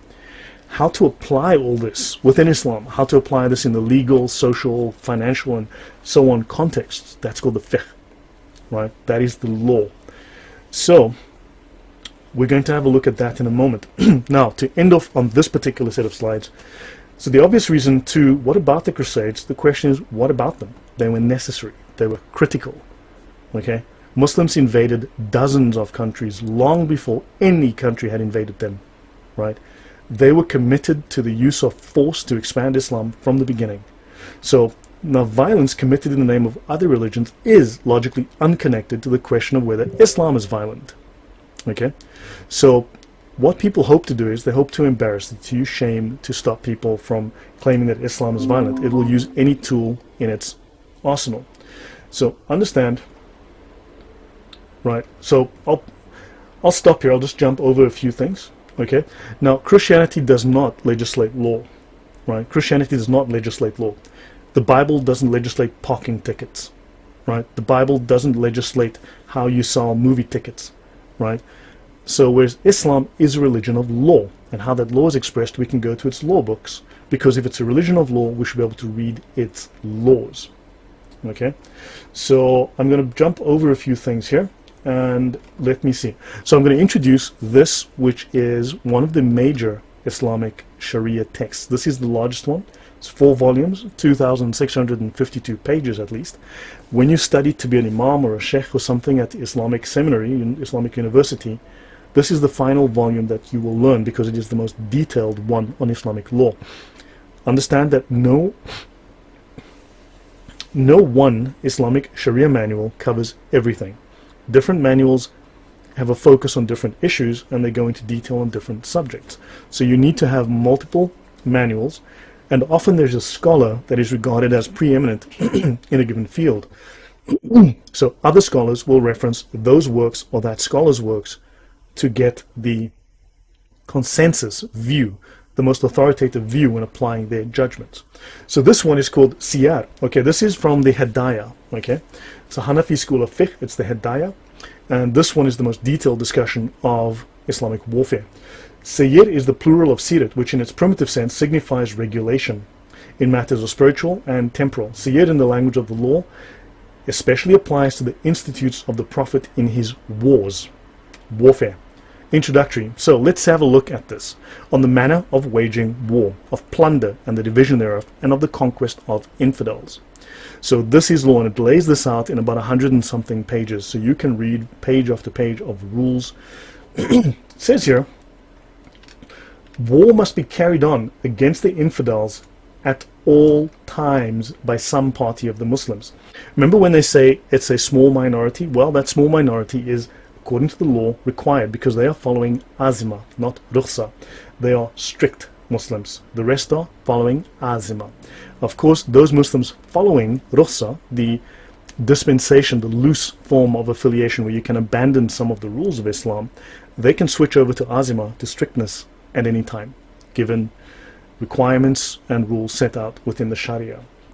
The sacred injunction concerning war is sufficiently observed when it is carried on by any one party or tribe of Muslims, and it is then no longer of any force with respect to the rest. In other words, as long as that small minority is out there killing you by stabbing you with a knife on London Bridge, as long as they're busy doing that, or blowing up your concert in London, or driving through your Christmas market in Germany, as long as someone is doing that, the rest are exempt. It is established as a divine ordinance by the word of Allah, who has said in the Quran, slay the infidels, and also by a saying of the Prophet, war is permanently established until the day of judgment, meaning the ordinance respecting war. War is enjoined, means it is commanded for the purpose of advancing Islam. Okay? And they say here, they speak of ordained war to be waged against infidels. It is termed the Holy War. It does tell us that if no Muslims were to make war, the whole of the Muslims, the entire Ummah, would incur the criminality of neglecting to make war. In other words, they would all go to hell. Their souls would be forfeit because they are not performing holy jihad. It says here, the destruction of the sword is incurred by infidels, although they be not the first aggressors, as appears from the various passages in the sacred writings, which are generally received to this effect. And it says here in the sidebar, infidels may be attacked without provocation. Now, this is a Hanafi book of fiqh. Now, you've got the 4 schools of Islamic jurisprudence. They are not separate religions. They are all one religion because, again, according to the statements of the scholars, according to the Sharia, Allah will not allow the Muslims to agree upon an error. Right? So where they do disagree within the fiqh, those are just on cosmetic issues. Those are on minor issues that do not affect fundamental doctrine. So 75-80% of the fiqh is identical. So whether you worship with your hands up here, or whether you worship with your hands down here, that is merely cosmetic. That is where they differ. Those are minor issues which has no bearing on the practice of Islam and the understanding and application of it. Right? So this is common to all of the schools. Right, so now I'm going to jump across to the Sharia, and we're going to have a look through some of these notes. So let's have a look here. Let me see, I've covered this definition, I've covered this one. So let's have a look. Let's do some more detail here within the Hidayah. Okay, so we're going to look a bit deeper into the Hidayah. So I'm currently on page 154 within the Hidayah. So now I'm going to jump to page 158, and we're going to do a few pages so you can see from within Islamic law why they were guilty of the crusade. Well, why they were guilty of invading every land that they possibly could. This is not an in-depth, full-depth discussion. I will do that another time when I talk about jihad. We're going to answer every question you've ever thought you had, and we're going to go in more depth than you knew there was. But for now, we just want to get an overview. Infidels must be called to the faith previous to making war upon them. That's in the sidebar here. Then it goes on to say, the Prophet Muhammad instructed his commanders to call the infidels to the faith, because the people will hence perceive that they are attacked for the sake of religion and not for the sake of taking their property. So Muslims must attack you for the sake of religion, and on this consideration it is possible that they may be induced to agree to the call in order to save themselves from the troubles of war. So they need to frighten you into just giving up. Now, notice they say here that they must call you to the faith. Now, of course, later on, as you read every single Islamic injunction, and I mean every single one, without exception, has an out clause, has a but attached to it. So they'll say you must never slander the name of Allah under any circumstances, no matter what, except if you're forced to because you need to pretend to be a Christian, or because you don't want to come across as a jihadi and you want to allay suspicion. So if you need to do it, go ahead and do it. It's not a problem, but don't ever do it. But except anytime you need to, it's fine. Every single law in Islam, without exception, can be broken, can be negated, can be twisted any way you like. It is entirely legal. But that's a discussion for another day, right? If a Muslim attacks infidels without previously calling them to the faith, he is an offender. So hey, so don't call them to the faith and then attack them if they say no. So if you do this, right, attacking them without calling them to join Islam, you're an offender because this is forbidden. But, here's the famous but. If he does attack them before inviting them and he kills them and he takes their property, there is no fine, there is no expiation, there is no atonement. He has done no wrong. There is no sin, no guilt, no legal penalty whatsoever. So Muslims will tell you, but they must follow, but nonsense. They don't have to follow any rules. Every rule has a negation. Every single rule without exception. There is not one single thing that is entirely, totally, completely sacrosanct in Islam. Not a single thing. So, because that which protects the infidels, the kafir, that's you, that which protects the non-Muslim, namely Islam, does not exist in them. So therefore, because you're not a Muslim, it's okay to kill you. Then they'll say, but hold on, don't kill women and children. Don't kill, we are wow, hey, there's an exception to that too. Two exceptions, in fact. In the same manner as the slaying of women or infant children of infidels is forbidden, but, the famous but, if a person were to slay them, he is not liable to a fine. Hey, you killed 12 3-month-old children and a bunch of defenseless women. Do I have to pay a fine? No. And why do they not pay a fine? Because, well, if Muslims were required to fight and there were going to be penalties upon them, this would inhibit them from going to do Allah's work, which was to slaughter you. And if they were to be inhibited, they would be guilty of the sin of non-performance, which would obviously be a crime, as we saw earlier. So therefore, if you need to kill the women and kill the babies, well, you're going to have to, because it's okay, don't worry about it. This is Islamic law, understand? And it is the most, excuse my French, it's the most filthy thing you will ever read in your life. The Prophet plundered and despoiled the tribe of Muslik by surprise. So in other words, he didn't call them, he plundered them by surprise. So in other words, you should give them warning. You should say, hey, come to Islam, but this is not incumbent, because Muhammad didn't do it either, okay? And so he made a predatory attack upon Qobna at an early hour and then set their village on fire. And such attacks are not preceded by a call. So you must invite them to Islam before you attack, except when you attack them without inviting them, in which case you can kill them at any hour, murder them, and then burn them. That's okay. So in other words, 1 + 1 is equal to 2. It's also equal to 5, 7, 9, and any number you need it to be at that time.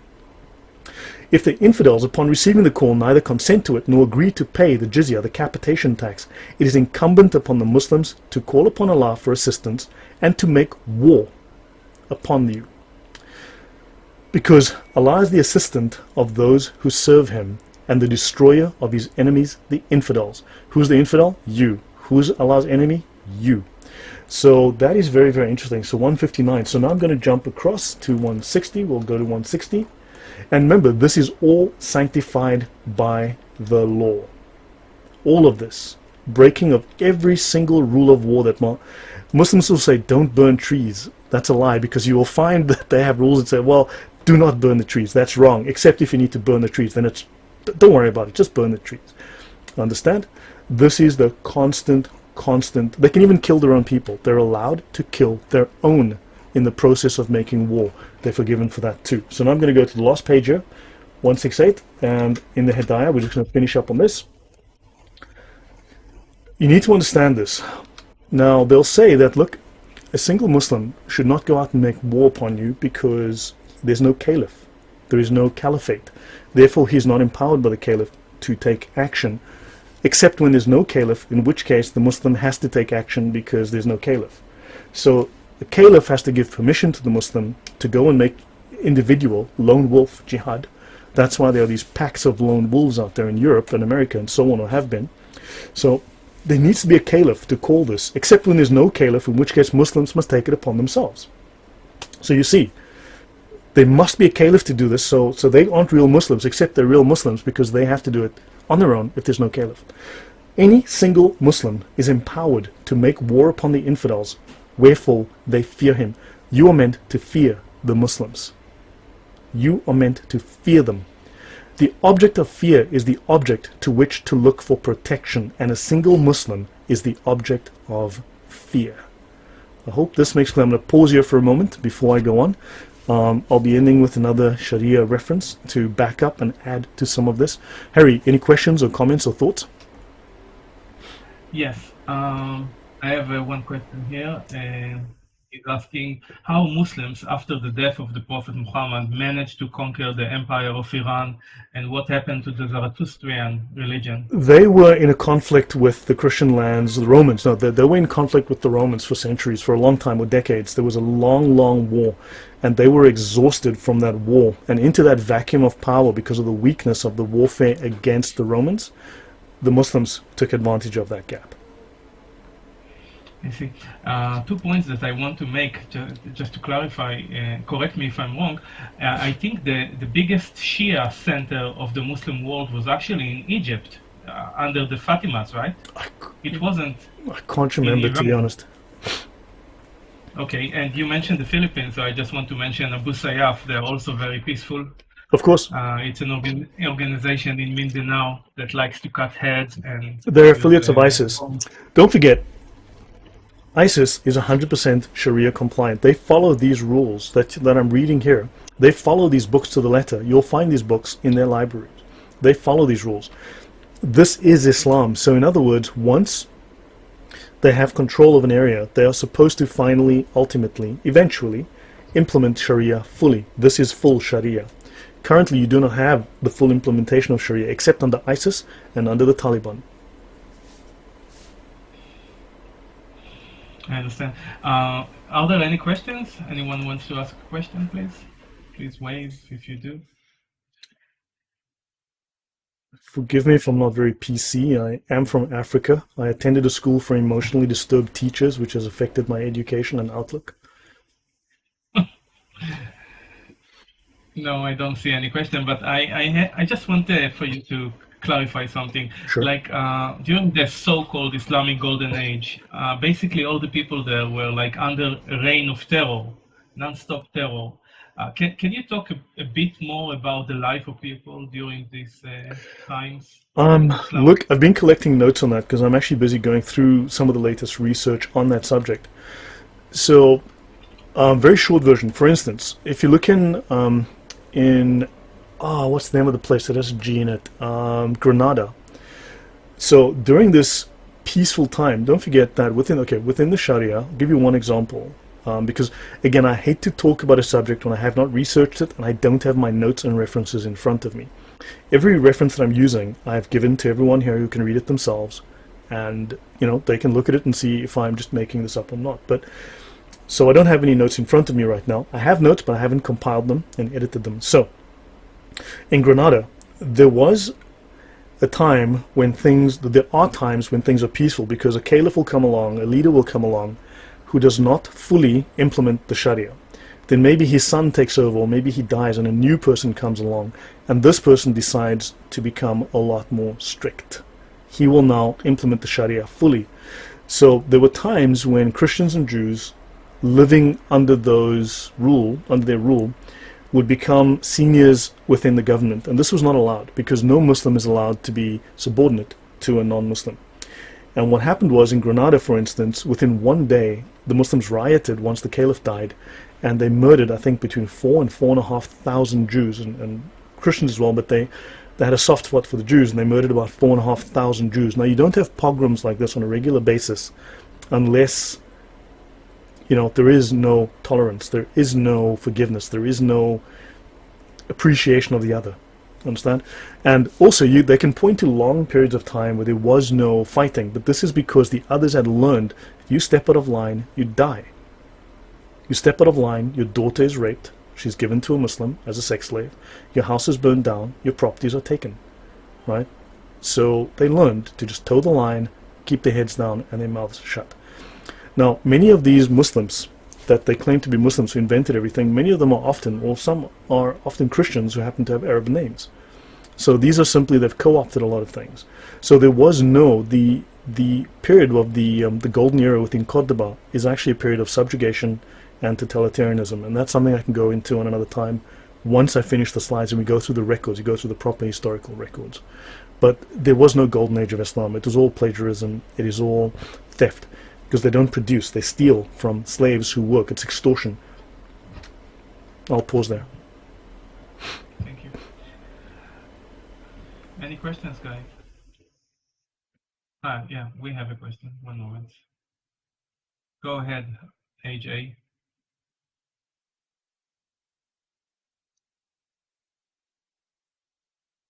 Jerry H, can you ask a question? Hello, Hello there. you can hear me? Yes, I can. Thank you.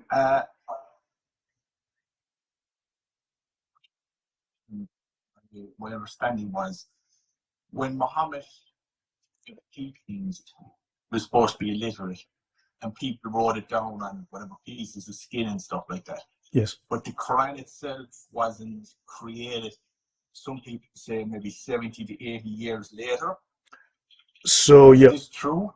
Correct. I don't have the reference in front of me right now, but there were two caliphs. There was, I think, Abu Bakr, who 20 years now, the Quran was written on parchment, on scraps of leaves, on stones, on bone.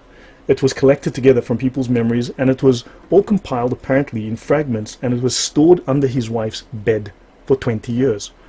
The most critical manuscript in all of Islam, the presence of Allah on the face of the earth himself, was stored under his wife's bed for 20 years and forgotten about. And then one day Abu Bakr decided, oh hey, you know, we need to get this book and actually write it out as an actual book. This happened 20 years after Muhammad died. That's the story.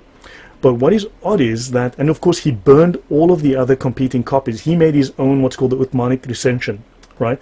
The Uthmanic, so the Uthmanic recension. So he burned all the competing copies, and he made his own version. Okay. Now what's interesting is that 20 years or 40 years after him, a different caliph claimed that he compiled the Quran. So Uthman claimed to compile the Quran, and then 40 years later, again I would have to check the references to be exact here, a different caliph claimed that he compiled the Quran. So now you've got this conflict, and this is an interesting conflict. Muslims can't explain any of this stuff, and they're told, I need to go into the Sharia, but Muslims are told to accept and believe with no evidence. This is a requirement of being a Muslim, that you must accept and believe with no evidence. Okay, so yes, but your story is true. Does that answer your question? Yeah, that's perfect. It's a question, if you don't mind. Sure. I remember meeting, it's kind of like a story. I remember meeting a Muslim from Ireland in Dublin, and he was a bit angry, and he was giving out about whatever America and Britain and, you know, the usual. So I remember just sharing, and, you know, I just said, he asked me, why are you here? He said, I'm just listening to you. So he says, well, what's your point of view of it? And I said, do you believe in Allah? And he says, yes, I do. And I said, do you know what logic is? And he says, yes, I'm a doctor.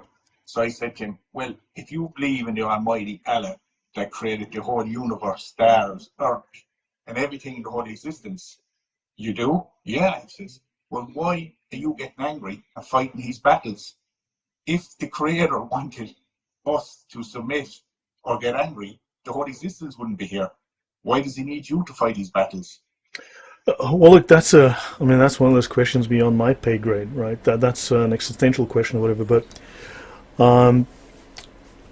Islam, look, I'll just bring it back to Islamic doctrine. I mean, Islam could have been invented by Bigfoot in Walt Disney's garage in 1953 for all we know. Maybe it was, maybe it wasn't. I don't know. But what it might have been, could have been, should have been, doesn't matter. What it is what is important. We need to deal with reality. Islam is a religion of war. It is not a religion of peace, and none of the early scholars ever claimed that. They were proud of their warfare. They were proud of their slavery. They were proud of their sex slavery. They were proud of their conquests. So this is a modern invention. Okay, so Islam is a religion of war. It is very proud of its war. And don't forget, Muslims, again, I will have to show you the Sharia. We need to go through an episode to discuss the Islamic doctrines of deception, the Islamic doctrines of lying, but Muslims are required. Now, I'll make this simple. Islam has a different moral basis than Judaism, than Christianity, than Western morality. Okay, communism is, of course, is not what I would call Western morality, right? So Muslims are required by law to lie to you. They are required by law of Allah and Muhammad to lie to you, to defend Islam, to present Islam in the best possible light. They are obligated, with no choice, to lie to you. So Muslims must, without option, lie to you to present Islam in a good manner. We can discuss this at another time. This is their law, and this is in their second most read Islamic holy text called the Ihya Ulum al-Din by a man called Al-Ghazali, who is the second most important scholar in Islam after Muhammad himself. So I would not take anything that a Muslim propagandist, you can call it a Muslim apologist, tells me, because they didn't even know that it's, and don't forget, Islam, anything they say, anything they do is judged by its intention, not by its outcome. It's called the niyat, right? So action is judged by intention. If they mean well but they do evil, that is forgotten, and the intention, which is good, to defend Allah, to defend Muhammad, to defend Islam, to promote Islam, to defeat the kafir, that's you, that is considered to be good, and therefore it is not considered evil. They have a different standard by which they judge morality, and non-Muslims are woefully unaware of this fact. So keep that in mind. Hopefully that helps you. Thank you very much. Perfect. Any more questions, guys? Please any comments from you, Harry, on what I've said? Any sort of feedback, or just to play devil's advocate or whatever the case might be? I cannot do the devil's advocate. I am definitely on your side. I think that what you're doing is the work of a warrior, and unfortunately for me, very few people realize the dangers of Islam. Yeah. And so I think that you bring that to light, especially with what's happening today in Europe. People have to wake up to recognize the danger, because it's going to bite them and it's going to be vicious. Okay. So then I'll finish up and I'll go through this final Sharia manual to talk a little bit about Islamic warfare, to give people perspective, and if no one's willing to. So I've jumped forward to a page, and this is actually the final page I was going to cover, but I'll start here and go to the beginning and come back here. This is part of, now this is not the full context, and I have to do a show on jihad specifically, right, Islamic warfare. But this is the most, now we saw the most detailed and complete Islamic Sharia manual. Okay, if it is not the case that is the most detailed and complete Islamic Sharia manual, as Muslims may or may not say in the comments, or may or may not tell us, then if it's not, please specify in the comments which one is. Give us the name of the book, the name of the scholar, and which chapter we can find the rulings that are authoritative, if the ones that I provided are not. Because Muslims are going to make assertions. They're going to say, no, it's not, it's wrong. Well, I've provided the name of the book, I've shown you the page, you can download it for yourself. So if you say this is not authoritative, show me which book is authoritative. Now, unfortunately, this does leave Muslims in a bind, because it is unlawful, because it is treason. It is treason for a Muslim to reveal the Sharia. Okay, for multiple reasons. I'm not going to go into that right now, but it is treason for Muslims to reveal Islamic law to a non-Muslim. Okay, there are some very minor circumstances where they can, to a very minor degree, but they cannot do so. They would be violating the law. They would be revealing the weaknesses and the secrets of Islam, and they could suffer the death penalty, potentially. So therefore, they cannot reveal the Sharia. The only option they have is to lie about it. So understand. So I appreciate your opinion. Your opinion is nonsense. I have no time for it. You show me the opinion of your scholars.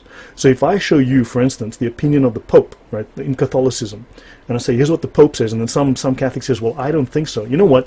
That's a heretic. He's an apostate. I don't care what that's one person out of billions that has an opinion. Who cares? Your opinion has no value. If your top scholars, your absolute infallible scholars who can never make a mistake, say something, who are you to have an opinion? Okay? So, show me the book, give me the name, give me the page, give me the chapter, then we'll talk.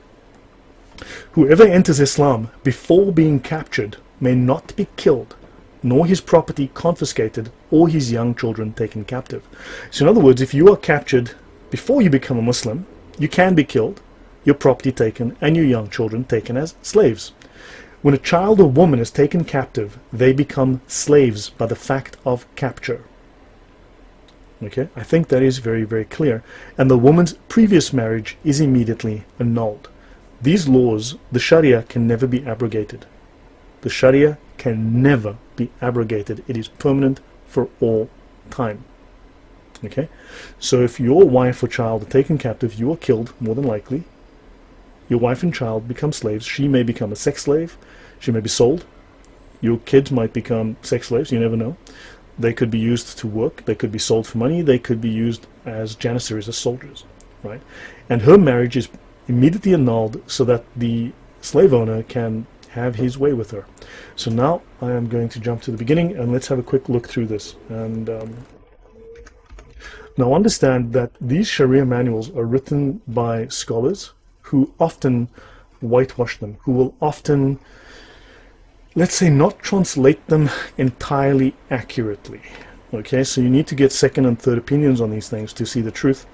Even in this manual, there are certain sections which the translator has added, which do not exist in the original Arabic. So they're not completely, some section, not all of it. Okay, this manual is the most authoritative. Now, it's not as detailed as the Hidayah, but this one is the most common Islamic Sharia manual or Islamic sacred law manual in the world. This is called the Reliance of the Traveler. It is the most sold, it is the most bought, the most known, the most used Islamic sacred law manual on earth. Okay, and it is used by imams, used by sheikhs, used in court, etc. But it is also bought by common or garden variety Muslims to have at home. As a reference, it was designed as a single volume. It has a little bit of everything, so that it covers the authorities from all of the different schools, gives you the most authoritative rulings from all of them. So the beauty of this one is it's one volume, it was easy to carry, it had a little bit of everything, and it tells you where to find the rest of the information. So this little compendium is very, very helpful. So let's have a look here at the index. Apostasy from Islam is Ridda. Notice it says here, whoever voluntarily leaves Islam is killed. I think that's pretty clear. There's no ambiguity there. We can go there a different day. We can talk about apostasy from Islam, and yeah, they have to kill you. There's no argument there. There is no indemnity or expiation for killing an apostate. It's okay, go and do it. No problem. Allah loves you. Now let's look at jihad, the legal, the Shari definition of jihad. Of the 14 different kinds, we're now going to see the main definition of jihad. The meaning of jihad, section 09.0, the scriptural basis from the Quran for the jihad, as well as the hadith. The obligatory character of jihad, jihad's obligatory. Who is obliged to fight in jihad? The objectives of jihad, and regarding Jews, Christians, and Zoroastrians. The rules of warfare, and blah, blah, blah. So 597, I need to go to page 617. So this is page 597. I'm now going to jump ahead to page 617. We're going to go up to page 622 within the reader. Now, this is the legal definition of jihad. You will find this in numerous Sharia manuals. They all have similar wording, right? They all agree on this. So you're not going to find any conflict with the one says it's like this and the other, they're all the same. The section here in black I have taken out. I can show you this in a moment, but I've left it out because this section was added by the translator. It does not exist in the original Arabic. It is actually based on a fabricated hadith or fabricated narration about Muhammad. Muslims will go on and on about that's a weak hadith, that's a weak hadith, that's weak, we can't trust it. This is actually fabricated, and they love it because it says what they wanted to say. They love fabricated lies when the lie goes in their favor. So this is the original. Jihad means to war against non-Muslims and is etymologically derived from the word mujahada, signifying warfare to establish Islam. The scriptural basis for jihad prior to the scholarly consensus, the ijma, the consensus of the scholars, that is the final version of Islam. Remember when they say it's how it's interpreted? Well, the ijma, what we're reading right now, is the final consensus, the final understanding, the final interpretation, the finalized version of Islam with all of the confusion removed. The scriptural basis for jihad prior to scholarly consensus is such Quranic verses as fighting is prescribed for you, Quran 2:216. Notice they've taken just a fragment of the sentence. Muslims always claim that's out of context. Well, your own Sharia, by your own scholars, your own mujtahids mutlaq, your perfect scholars, even they take things out of context. Slay them wherever you find them, Quran 4:89. Fight the idolaters utterly, Quran 9:36. And such hadiths as the one related by Bukhari and Muslim, that the Prophet said, I have been commanded to fight people until they testify that there is no God but Allah, and that Muhammad is the messenger of Allah. If they say it, they have saved their blood and possessions from me. Again, in accord with the law that we've just read. Okay, I will continue. We're going to page 622, so I'll stop at places. The obligatory character of jihad. Jihad is a communal obligation. When enough people perform it to successfully accomplish it, it is no longer obligatory upon others. Remember, the ones doing it are doing it out of azima, strictness. And the other ones, the other 9 billion or whatever Muslims, however they are, they're the ones following rukhsah. They're not required to. They're exempt because others have made this act, this devotion to Allah of murdering non-Muslims. He who provides the equipment for a soldier in jihad has himself performed jihad. So the Muslim who pays zakat, who doesn't tell the policeman about something he saw, whatever he does, he's doing jihad. There are 14 kinds of jihad that we know of. Those believers who are unhurt but sit behind are not equal to those who fight in Allah's cause with their property and with their lives. Quran 4:95. So your commoner God and rukhsah Muslims are not equal to those who kill and are killed in jihad for the sake of spreading Islam. If none of those concerned perform jihad and it does not happen, then everyone who is aware that it is obligatory is guilty of sin. So jihad was a communal obligation. Okay? And there are 2 possible states in respect to non-Muslims. Now it says here, notice this is in accord with the Hidayah. We can go through multiple different Sharia manuals, you'll find the same. So there are 2 possible states in respect to non-Muslims that Muslims can adopt. They can see us in 2 ways. The first is when non-Muslims, that's you, are in their own countries. Denmark, Greenland, Ireland. In which case, jihad is a communal obligation, and this is what our author is speaking of when he says jihad is a communal obligation, meaning upon the Muslims each year.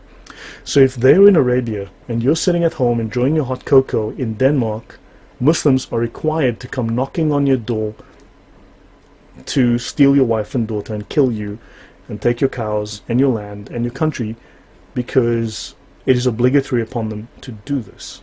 Okay, so if you are in your own country minding your own business, Muslims are required to come and invade you.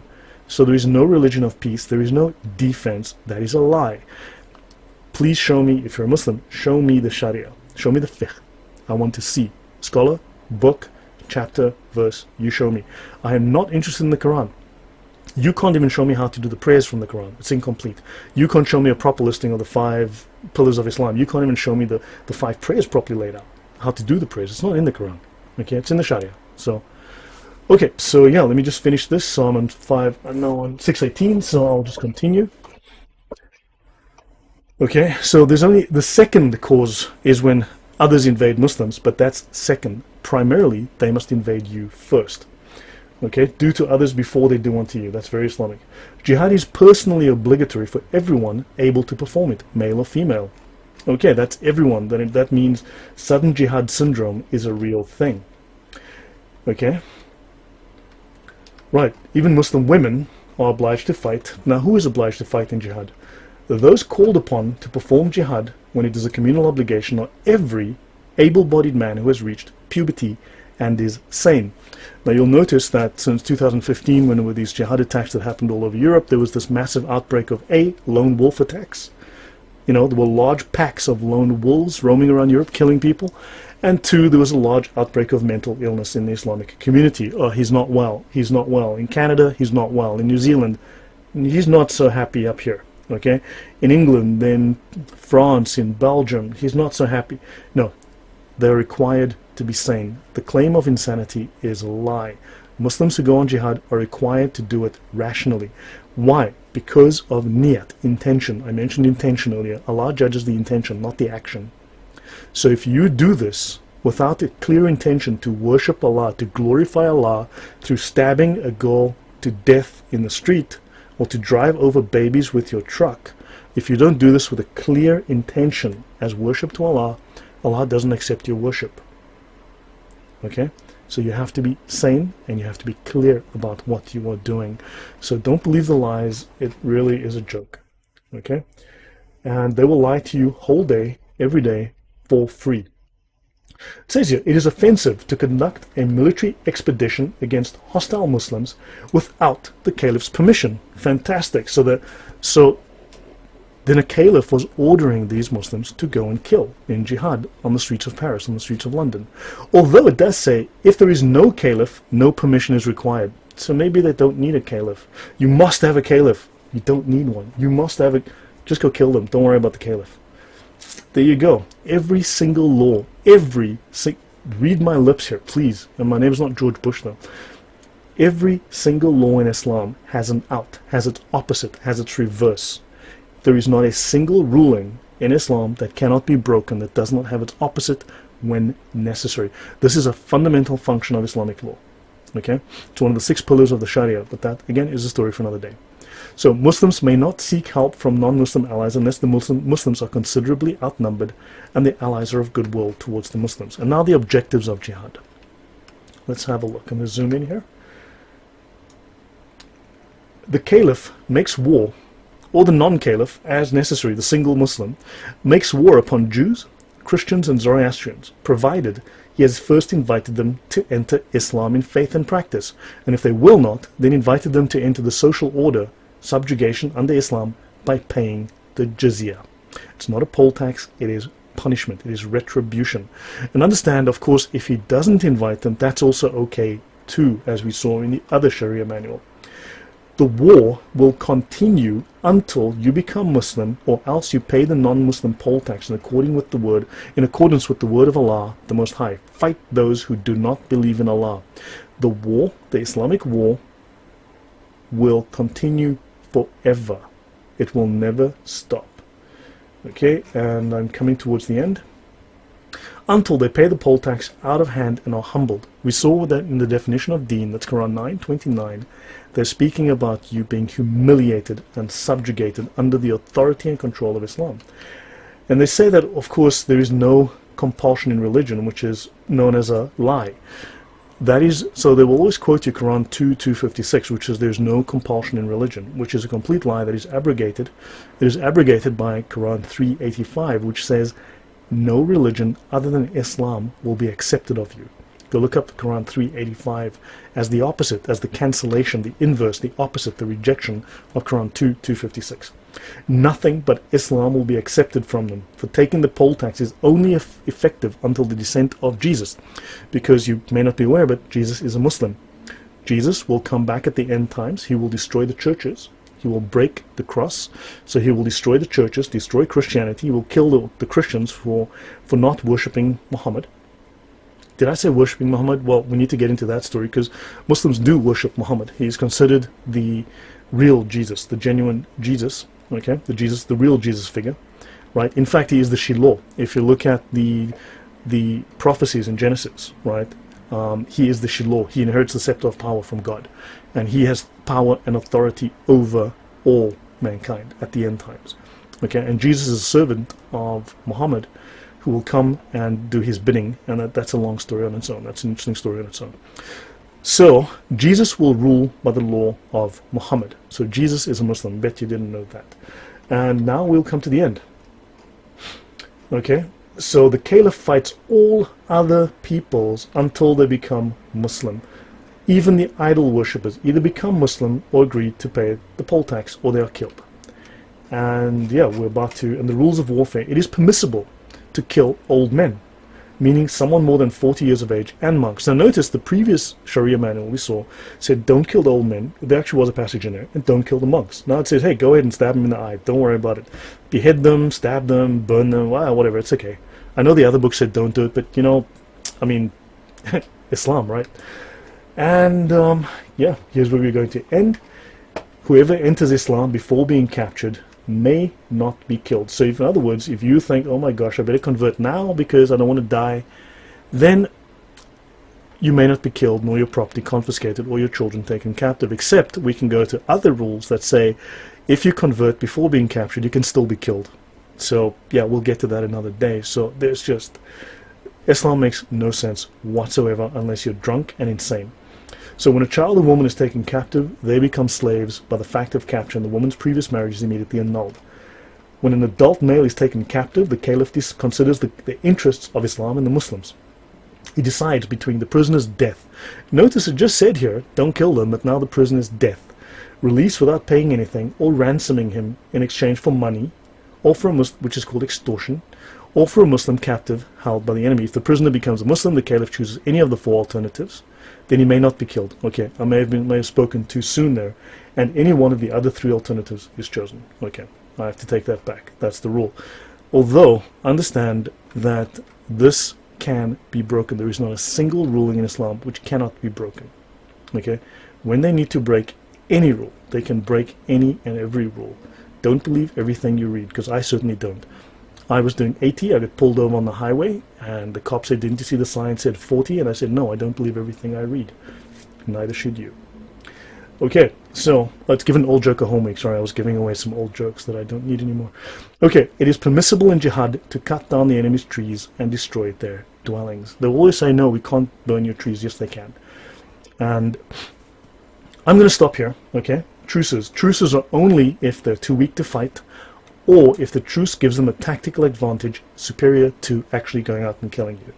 I will stop here. So hopefully we've now explained Islamic law, given you a solid perspective on Islamic international law, the laws of jihad, as well as why the Crusades were critical, and just how vicious the Islamic armies were, and why the Crusades were a heroic but very late defensive action to save Europe. And yeah, it may come to the fact that we need to have a crusade again. I'll stop here. Thank you guys. I'll take questions. Any questions, guys? Please wave if you have a question. 1 second, we have a question. Okay. Dave DePont, go ahead, please. Damn, I missed this presentation, and it came in a few minutes ago. It's recorded, you can hear it. It's the second episode already. Okay. How do you avoid triggering followers? You cannot. Didn't think so. They're following, okay, so the primary doctrine, I showed this last week. We'll do this another time because I'll do a show on that subject entirely, but the primary doctrine in Islam derives from one or two Islamic verses, Quran 3:108 or Quran 3:104, depending who you ask. These are where Muslims are instructed to command the right and forbid the wrong. This is the primary, most fundamental, most important doctrine in Islam, commanding the right and forbidding the wrong. So they have to enforce the Sharia, in other words, enforce the Sharia on everybody, Muslim and non-Muslim. The Sharia applies to you too. And they must forbid the wrong. In other words, they must prevent their own people, as well as you, non-Muslims, from doing anything contrary to the will of Allah and the will of Muhammad. So the commanding the right and forbidding the wrong has a number of escalating steps. Now understand, they don't have to follow these steps in sequence. They can go straight from, I don't like what you did, to stabbing you in the eye to kill you, right? Or beheading you on a British street, if they feel that's appropriate, or they just feel like it. Now, typically, they need to provide you with information. They have to say to you, you know, according to Islam, according to the law, this is how it is, and you know, you shouldn't really do that or say that, right? If that providing of advice, of information doesn't work, they need to use sweet words. That's the second step. I covered this last week. I showed the references within the Sharia. They have to use sweet words. They've got to say, you know, blah, blah, nice, nice, nice, nicety, nicety, nicety, nicety. If that doesn't work, they then have to switch immediately to using abusive, vile language. The Sharia actually explicitly says they have to abuse you. They have to use harsh, abusive language on you, basically calling you whatever, saying your mother is whatever, okay? They're allowed to say anything and everything. This is legal. If that doesn't work, they then have to use their hand. They must apply the law with their hand, okay? You can fill in your own blanks from there. If that doesn't work, if using their hand, in other words, they can break things and they can hit you, okay, or kick you, right? They're allowed to use force, right? They can smash things, they can break things, they can throw rocks. This is legal. The next step within the commanding the right and forbidding the wrong is then they're supposed to use intimidation. Notice they're first allowed to punch you in the face, and then if that doesn't work, then they must use intimidation. Not intimidation, then punch you. It's punch you, then intimidation. And this they say, if you don't stop doing this, I am going to fill in the blank. If that doesn't work, then they have to use weapons. And if weapons aren't sufficient, they need to bring a gang. And if a gang doesn't work, they need to bring a gang with weapons. These are the sequential steps of commanding the right and forbidding the wrong. And nothing you do is going to make them happy, because any criticism of Islam, as I showed last week, is considered illegal, and any slight against Islam is punishable by death. This is the law. Does that answer your question? Pretty much the conclusion I'd already come to, having studied the origins and its history. Thank you. Yeah, I can actually show you this. I can actually show this so that people can see this. I'm just busy opening this document and downloading it. Do you have any other questions? Is it true that games like chess, gammon and dice are haram? So yes, games are illegal. There's a reference within the Sharia that speaks of games. So games which reward Muslim men in such a way that it encourages them to go on jihad. So games that teach them how to kill, or games that incentivize them to kill and to go on war, those are legal. Anything that encourages them to go on jihad is permissible. But other games are considered a waste of time. I was specifically interested in chess. As to my knowledge, yes, look, I need to look. I hate to make an opinion if I don't have a clear answer with the reference book in front of me. But to my knowledge, the answer would be yes. Now, I'm not saying that chess wasn't played or hasn't been played. Okay?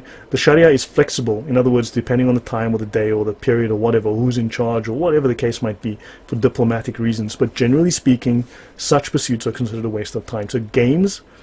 And also we would have to find the correct Sharia manual that discusses that in detail, or the scholar that has the writings on that are considered authoritative. So briefly, have a look here. The summary of the unsheathed sword against the one who insults the messenger. Notice, not the one who insults Muhammad, the one who insults, sorry, not the one who insults Allah, the one who insults Big Mo, right? But this is by Shaykh al-Islam, Ibn Taymiyyah. He's the very first to gain the title, the Shaykh al-Islam. Is the very first Muslim scholar. So this is a major Muslim scholar, the very first to gain this honorific, this major title as scholar. The book is called The Unsheathed Sword Against the One Who Insults the Messenger. And it tells us here in the index, let's just go straight to the index, whoever insults the Prophet is to be killed, whether they are a Muslim or a disbeliever. So if you were asking me, how do you not offend them? Well, it's going to be very hard. The second issue, killing is prescribed on him, the one who insults Muhammad, and it is not permitted to imprison him or show him favor or to ransom him. So even if you've now converted to Islam, but they can still kill you. Understand? All of these rules, they can fiddle around with these rules and find a way to kill you. Any Muslim or non-Muslim who insults the Prophet is to be killed. I think that's pretty clear. So let's have a look at this book. Now this is a Sharia manual which claims the following. The contents of this book concern the Islamic ruling upon those who insult the final prophet and messenger, Muhammad. So this is to give us the legal rulings of Islam upon those who insult Muhammad. How is insult defined? Well, that's subjective, isn't it? So you don't know. They could just decide, I don't like your face, you've insulted Muhammad, as it happens in Pakistan all the time.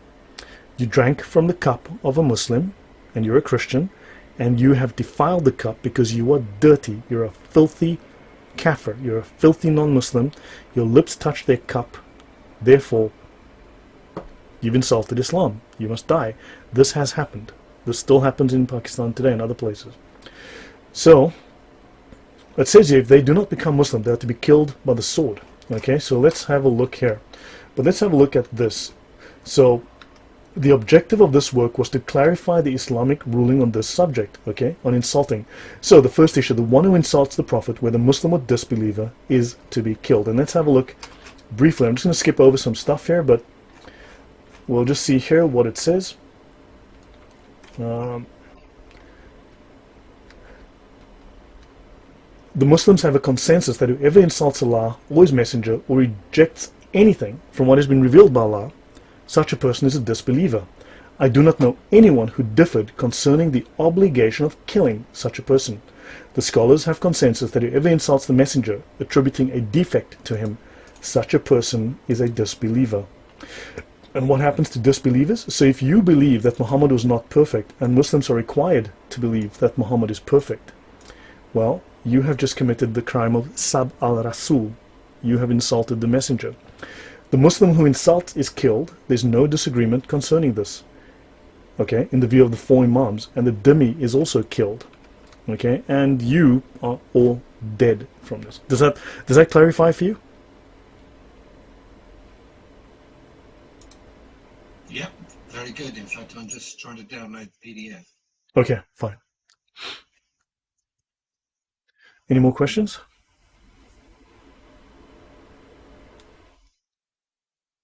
I cannot see anyone waving. I have a question about Muhammad. Of course. Please correct me if I'm wrong, but I remember that he was illiterate, if it's true, and also that he was basically attacked by a demon when he received the prophecies, and then he was convinced by his older wife that it was actually a god or something like that, or yes, she was the one who okay, so again, I prefer to have references in front of me. So okay. All the prophets of the Old Testament basically met God, okay, usually on a mountaintop, on open space in the light. Whereas Muhammad went into a cave. Okay, so he went into a cave, and of course very often with the prophets usually there was a witness to this, and they met God, right? In Muhammad's case, there were no witnesses. He was alone in a cave, and a demon grabbed him and choked him or squeezed him. His wife is the one who convinced him that he had met Allah. Now, he did not meet Allah, he met supposedly the angel Gabriel, right? Or an entity that supposedly claimed to be the angel Gabriel. Now, he spent some weeks or months wanting to commit suicide, wanting to kill himself after this encounter. So he tried multiple times to kill himself after this encounter. Now, there is evidence. I need to, again, look into this. I found some research. I'm not entirely happy with it. I don't think it's sourced well enough. But there is apparently evidence that his family, his Arab family, were involved in the occult, that they were involved in various strands of worship of the occult within that region. So he comes from an occult background. At least his family does, his wife, his uncle, his grandfather, and so on. So there's lots of stories there. For instance, there's some contradictory stories in the hadith where it says Muhammad's illiterate. However, one of the hadith around the time where he's dying, he asks for pen and paper so that he can write down some instructions for his family.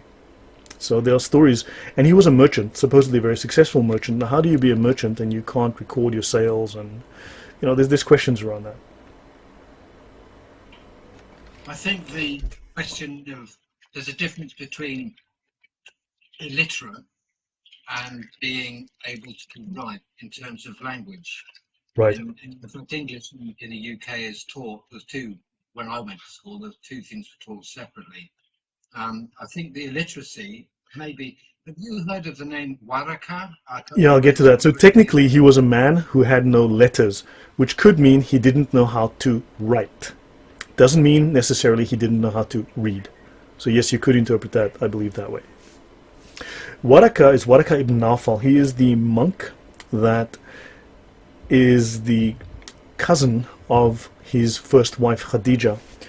Now, there's a lot of discrepancies around her age, because the commonly accepted age of, now apparently the number 40 must have some kind of occult or spiritual significance within Islam, because Ali Baba and the 40 Thieves, his wife was 40, but she bore him 6 kids. Now, for a 40-year-old woman to have 6 children from the age of 40 onwards is highly unlikely in the 7th century Arabia, right? So, when you go, there's a book called Popular but Untrue, or Popular but Inauthentic Stories in the Hadith or something, or stories about Muhammad. Popular but inauthentic. In other words, false stories that are popular, mythical stories about Muhammad. That's a very interesting book. I can actually bring it up and show you guys, but another day. But they claim, the scholars claim that his wife was 25, but Muslims will swear on a grave that she was 40. And yet the scholars will tell you she's 25, 28, she was 36, she was 32. They give you multiple different ages. The common ages from the scholars who say, look, I mean, if she had 6 kids, she had to be like 25. You know? So, back to Waraka. So Waraka was, some say he was an Nestorian. However, we can, I think, reasonably conclude that he was a Gnostic. So he was heretical. Now, I hate the term Gnostic Christian, or Gnostic Christianity, because it's anti-Christian. It's a heresy. It's completely a violation of Christian doctrine. So the Gnostics, and scholars very, very disingenuously speak of different kinds of Christianities. Look, if you have, if you have different kinds of cars, like ones with square wheels pulled by donkeys, and one with petrol engines, and one that are pulled by slaves where you use whips on them, those aren't cars. Those aren't different kinds of cars. I mean, those are not cars, right? So he was supposedly a priest who, supposedly a Christian, but as far as we can tell, he was a Gnostic, and he had taught Muhammad. He was the one who married Muhammad and his first wife. So he taught Muhammad lots of Gnostic myths and Gnostic beliefs, which were eventually incorporated into Muhammad's beliefs and in the Quran. Sorry, yes, Waraka, go on. So I had heard that he was maybe a scribe or a translator, and that because Muhammad had lost his father quite young. Muhammad's father died 4 years before Muhammad was born. Oh, yeah. Okay. So Muhammad's dad died 4 years before Muhammad was born. Yeah. So you figure that out. You do the maths on that one.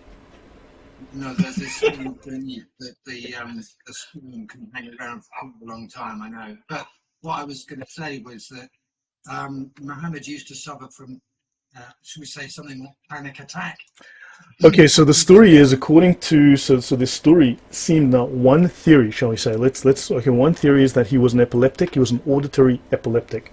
So he suffered from fits. That's why he banned music, because apparently music caused him to have epileptic fits. That's why music was banned in Islam, except for a particular, very basic kind of music which did not trigger his epilepsy.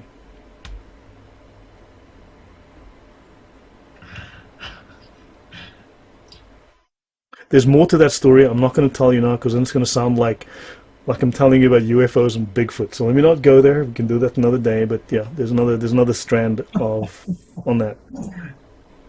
Okay, we have another question. Jer H, can you go ahead?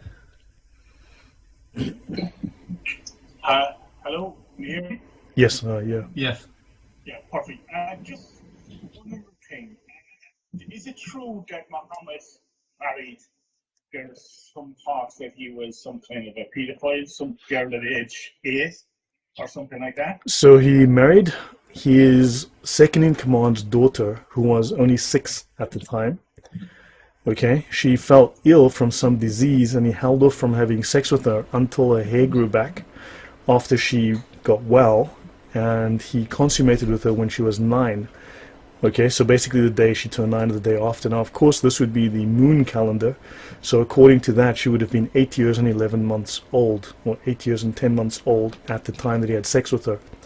Anything that Muhammad did is both legal and moral within Islam, so therefore it is legal and moral for Islamic men to have sex with young girls. Now, of course, Muslims will deny this. They will try and claim she was 19 or 18. However, the most authentic volumes, the most highly regarded scholars, including his cousin Ibn Abbas, if I remember, Ibn Abbas, as well as the Sahih narrations, the authentic narrations by Sahih Muslim and Sahih Bukhari, the most authentic, the most highly regarded of the canonical narrations about Muhammad, all very bluntly state that she was 6 years old. Now, On that score, last week I covered very explicitly and very clearly the Islamic law on marriage and divorce. Says, someone, please, you're making a noise, so please mute your microphone. So the Islamic law very clearly and explicitly states that there is no minimum age for sex with a girl in Islam. So a Muslim man is able to, as long as he feels, in his opinion, he's not going to tear her vagina, it's legal for him to have sex with an infant. They define it as infant, and in Islam an infant is defined as a baby in the cradle. So it is perfectly legal, and I showed this last week. I went through 3 different, I think, Sharia manuals, and I showed some of the references. I can do a show on this, but yes, so by Western standards, Muhammad was a pedophile, and Islam permits pedophilia, yes. Does that answer your question? Hey, I muted it because of the sounds. 1 second. Yeah. Yes, go ahead again. Yeah, no, I kind of heard that. Okay, it's a bit disturbing, to be honest. You know, one of my friends is just an adopted on Islam, and he's after converted. You know, and to be honest, I know a lot of Muslims, and the majority wouldn't know any of this stuff. Like, you know what I mean? There's supposed like Catholics in Ireland, like, who, you know, and no one practices it anymore or stuff like that. So like all these new Muslims coming up, like I've heard of none of this stuff that you're talking about. You know, I've heard of bits and pieces from documentaries and stuff like that. But you know, if you say it to a Muslim, they go, "Oh no, it's about peace, it's about love, it's about this," you know. But the stuff that you're quoting tonight, like it's blowing my mind. You know what I mean? And Right. I'd love to actually get this, my friend that's doing his doctorate on this, to look you up on YouTube and see what he thinks of it, you know. Look up my name, Lloyd de Jongh. I do speak of this. I have spoken at length on this. I've done shows. I can show you right now. I mean, but I showed it last week in the previous show, and you can look in the references. Get the Reliance of the Traveler. The links are in the show notes. Get the Reliance of the Traveler. Look up the word prepubescent. Look up the word infant. Okay? And then also go through the Hidayah. Look up prepubescent. And then also, in the previous show, I showed the Digest of Muhammadan Law, okay, which is still in use in the courts in Pakistan, as is the Hidayah. Okay, so the references I showed are still in use in the court system in Islamic countries today. And they very explicitly tell you that sex with prepubescent, they don't specify a lower age. Okay, there is no lower age limit. It is perfectly legal. Wow, great stuff. Thank you for the information. You're welcome. And just one other question for yourself. Why have you dedicated, I probably missed this, but why have you dedicated your life? Are you afraid of Islam doing something to the West, or do you think they have a plan to take over? Of course they do. You know, I don't think that's open for debate. But I worked in the Middle East for 11 years. I traveled extensively throughout the Middle East. I was working in national defense. I traveled. My job was to make sure that groups like ISIS didn't blow things up and kill people. And it was after I went to Lebanon, which was nominally a Christian country, that I saw what Islam had done to it. And I realized, you know, I need to understand this, and I need to talk about this. And Islam is, and I say this as honestly as I can, it is filthy. Islam is vile. It is disgusting. And I can't phrase it any other way, because once, whatever the topic, we go into the Sharia. I don't care about the Quran, that's not important. You go into the Sharia, the laws of the scholars, and it is the most vile, filthy thing you've ever read. wow. Thank you. You're welcome. What advice would you give to places where their enclaves have established themselves in terms of making sure that the vulnerable and also the people who are naively unaware, as many middle-class fools where I am are, as to the potential threat? I mean, I've been banned from certain retail, even a farm shop, by a woman who was selling pork pies, because I was silly enough to publicly criticize the creed. Wow. Yeah, look, unfortunately, Islam, without lies, Islam dies. That's a fairly common saying you'll see. All you can do is speak the truth, right? Now, I'll give you a basic, okay, so So Islam, because it couldn't defeat the West militarily, it has to do so by stealth, right? It has to do so through infiltration and propaganda, ideological warfare. Now, ideological warfare has, shall we say, three main basic components: shame, amnesia, and irrationality. Shame. You will not defend what you're ashamed of. So, you're a racist. Your people practice slavery. Oh my God, look at the Atlantic slave trade. Look at the 350,000 slaves that went to both America and Canada. Let's ignore the 14.5 million slaves that went to South America, to those brown people who just loved their slavery. You know, those 30 times more slaves that went to those guys.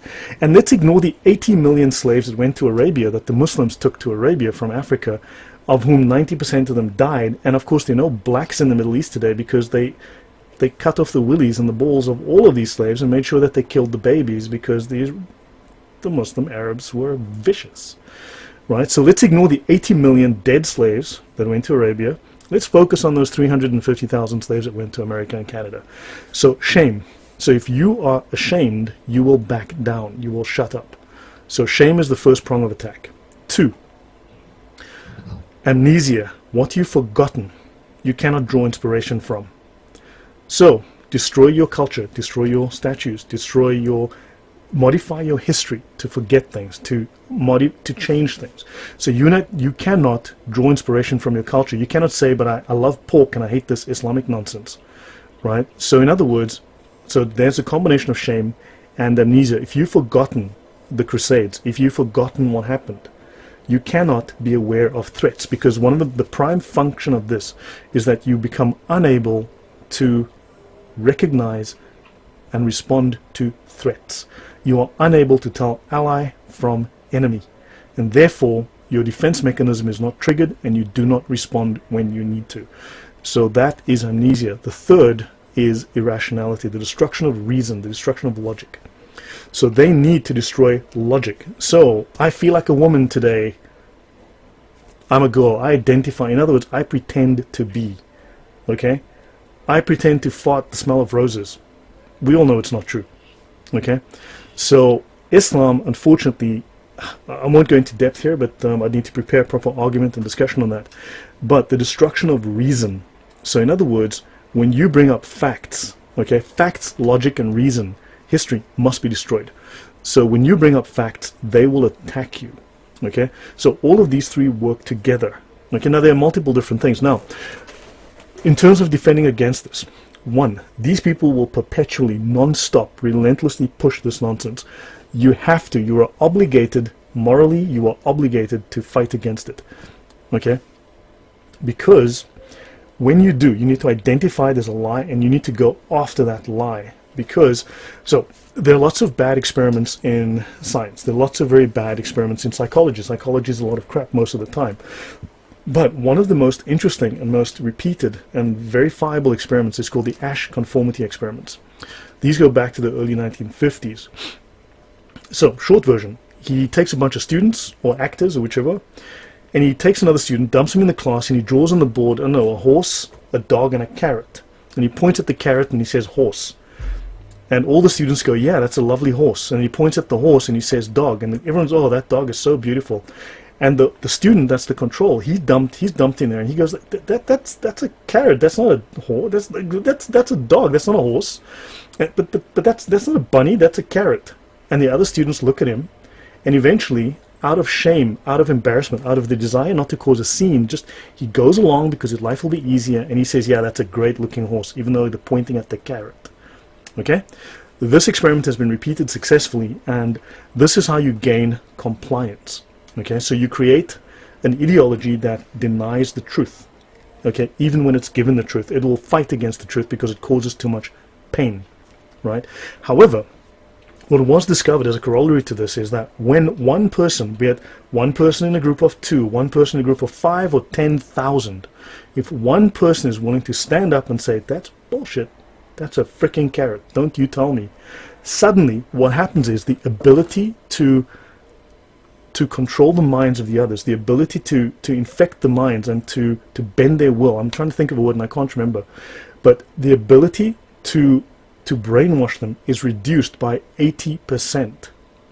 The effect of the brainwashing, because one dissident stands up and calls crap on the whole scene, reduces the ability to brainwash by 80%. And not only that, he not only diminishes the effect of the message to brainwash others, but he also starts to snap others out of the spell.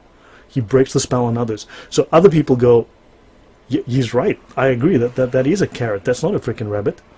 Understand? So the truth is critically important. You are morally obligated to tell the truth in that case. You must do it. And they're going to lie. And the problem is that while they magic, if you want to call it that, while their propaganda, their ideology is powerful, it is fragile. It is very fragile. It's like you take a bucket of milk and you put one drop of black ink in it. You cannot unsee the black ink. You cannot unsee that drop. And this is what happens. So therefore you are obligated to speak up. Does that help you? Does that answer your question? In other words, the emperor has no clothes. The emperor has a small willy to go with it as well. Yeah.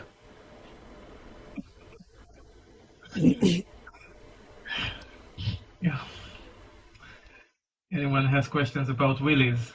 So, how many women did Muhammad go through? So he actually is called in one of the histories, he's called a womanizer.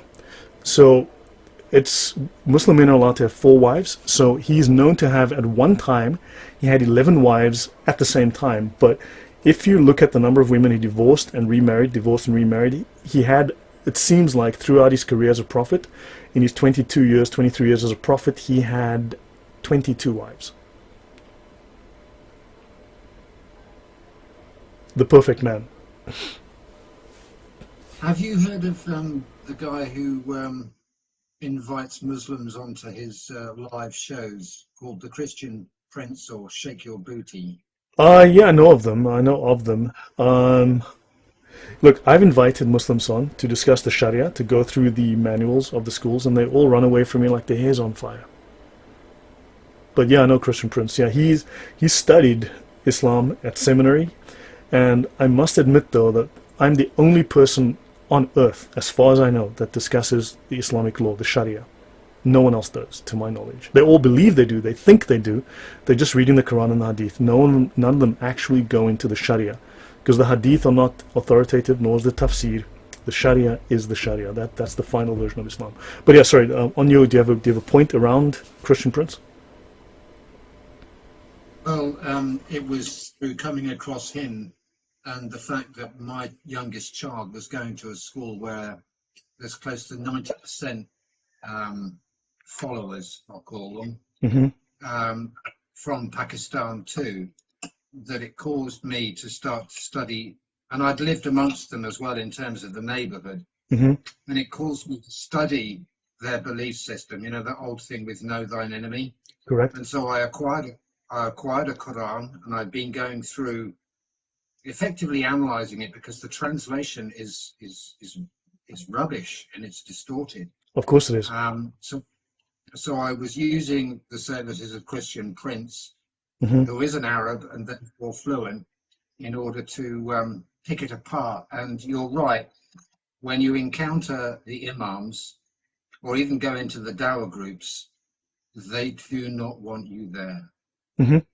I've embarrassed them, I've humiliated them, because quite bluntly, I know the Sharia better than they do. I'm better trained in this than most imams.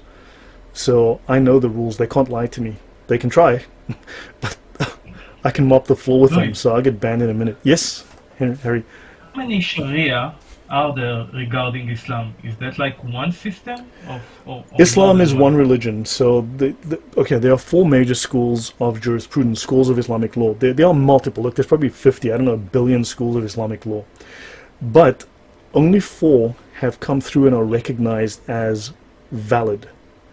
Okay? Because the imams who founded them have, according to the Islamic scholars, achieved safety from error. Okay?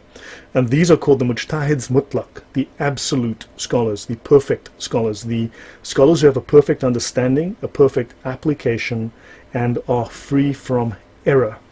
Okay? In fact, they're so perfect that they have fixed the errors of Muhammad. Okay? Because Muhammad made errors, and that's why Allah had to abrogate alter, cancel, and change things in the Quran because Muhammad forgot things and Muhammad made mistakes, right? So there are four schools: the Hanafi, the Hanbali, the Maliki, and the Shafi. The Hanbali are a minority school, probably 5% of Muslims or something, give or take. Then your largest school, okay, they're like more like the slightly more ascetic school, the stripped down version. Then you've got the Hanafis, who are the largest number of Muslims, and then you have this competition between the Hanafi and the Maliki, the Shafi and the Maliki. These are the names of the scholars, right? Now, for instance, Shafi had a very massive outsized influence on the creation of the Islamic law. However, his own teachings were at the time considered very primitive, and his writings have been absorbed and enhanced and improved upon, and in some cases they've become obsolete, and they've been replaced by the writings of scholars after him. So there are four major schools, and then there's one school within the Shia. There's multiple schools. I mean, there's billions of them probably, but there's the Jafari school within Shia Islam, who the Sunnis actually recognize. So there are 5 schools of jurisprudence that are taken as authoritative and correct. Although they're not separate religions, they're just different denominations of the one religion. So those people are voting in order to decide who is the final authority? This happened 800-900 years ago. So that was decided upon hundreds of years ago. It was finalized in the 13th, 14th century already. Although, shall we say that the final things were finalized in the 14th century, but during those hundreds of years they finalized all of their doctrines. I understand. Thank you. Any other questions? Please wave if you want to ask a question. Just one on the Baha'is. They're not a pick of Islam as well. I think they believe in Baha'u'llah.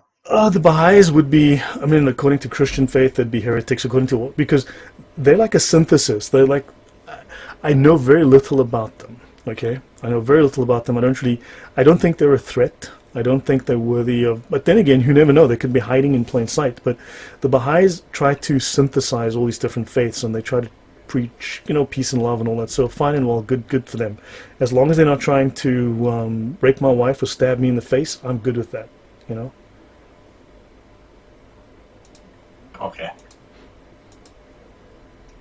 Why do you think the administration systems of state, certainly in the UK and other places, are protecting and almost sponsoring the introduction of Islam?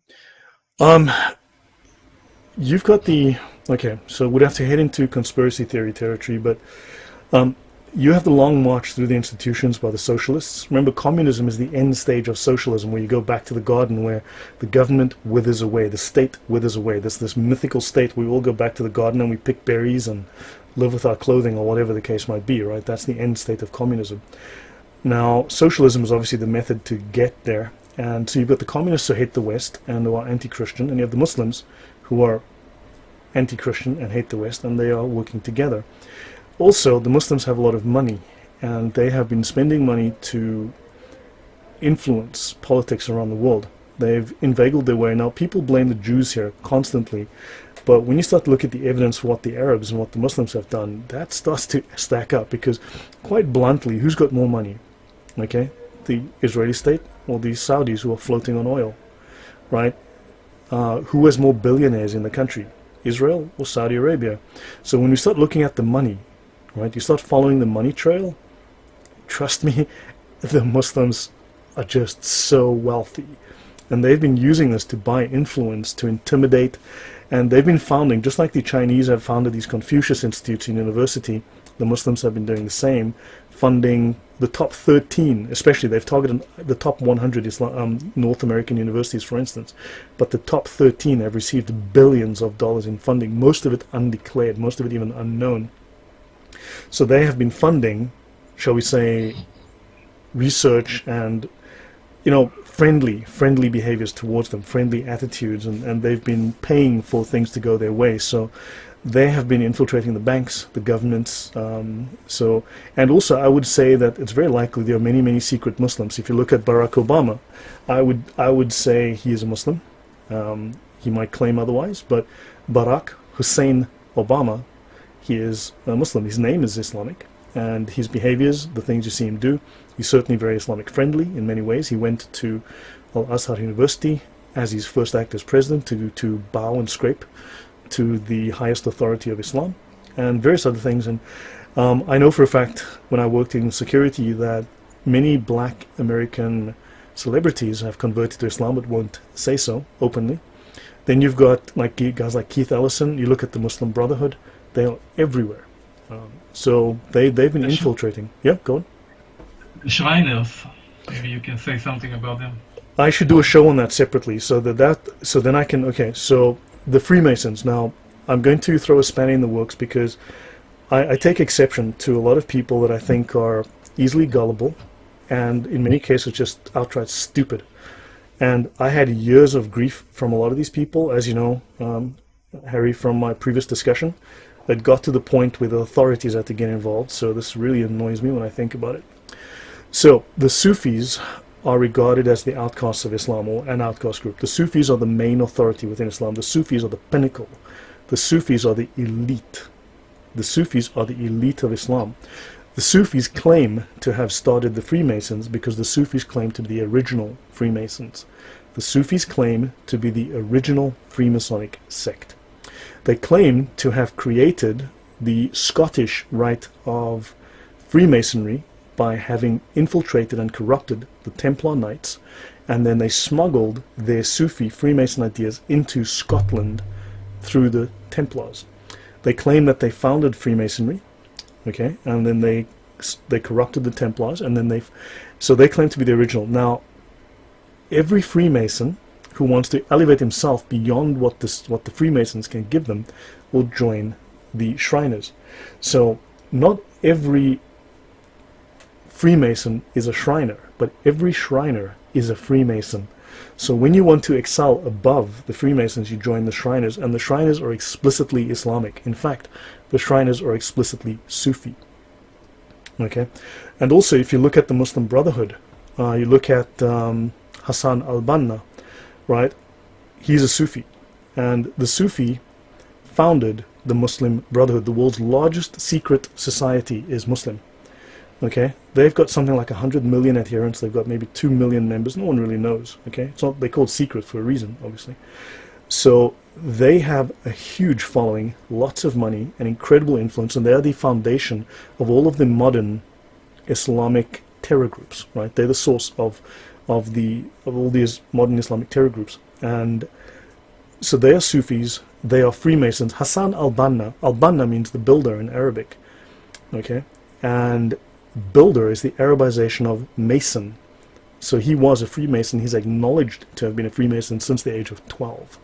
So the Freemasons are Islamic, and I can show you evidence to that effect, that the Freemasons are an Islamic organization. They're not a Jewish organization, they're Islamic.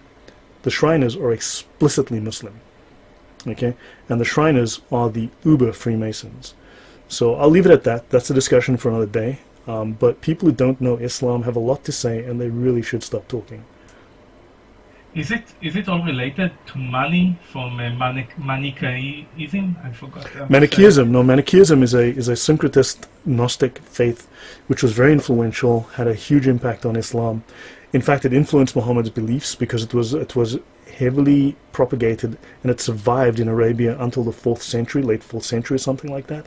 So a lot of the ideas, the anti-Christian, the Gnostic ideas within Islam are derived from Manichaeism, which was just, I mean, it's just nuts.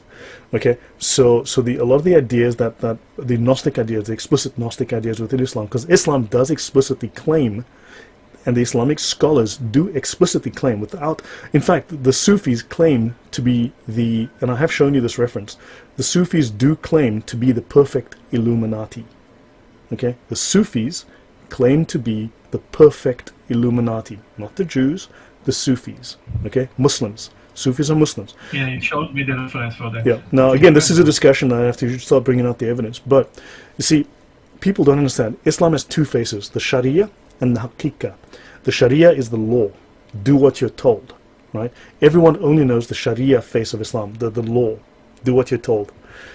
The other side is reserved only for the elite of Islam, and that is the Sufi scholars. There are 4 levels of understanding within Islam: the Ibara, the Ishara, the Lataif, and the Haqqaiq. This is the understanding of reality, the perfect understanding of reality as it is. This is where your soul, your consciousness merges with God, merges with Allah in this case. So the Lataif is for the dunces, the idiots, the masses. It is literally called Islam for the masses. That is John Q. Abdul, who doesn't like what I'm saying. He is at the absolute lowest bottom level of understanding. He's the peon. The Quran sits at the bottom level of understanding. If you know the Quran, it means you're an idiot. Okay? Because that is at the Ibadah level, the lowest. It's the literal level of Islam. I can do a show on this again. We can discuss this in depth and detail. The next level is the Ishara, meant for your Imams. Above that, now you get to the Sufis, because you got the legal side of Islam, and then you have the spiritual side. Now we call it spiritual, quote unquote. It means the occult side of Islam. That is reserved for the spiritual scholars of Islam, who are the Sufi. Okay? So the character of Allah, the nature of Allah, is not present in the Quran. You've got these laws, you've got what He says to do and not do. But the spiritual understanding is found through reading between the lines of the books, and that's where in the Sharia manuals of the scholars, the Sufis, they're the ones who've communed with Allah. They now understand His nature, and they are the perfect Illuminati. They are the perfect scholars, the perfect Gnostics, as they claim. Because all the Gnostics that came before them were a bunch of losers who couldn't find the truth, but the Muslim scholars did.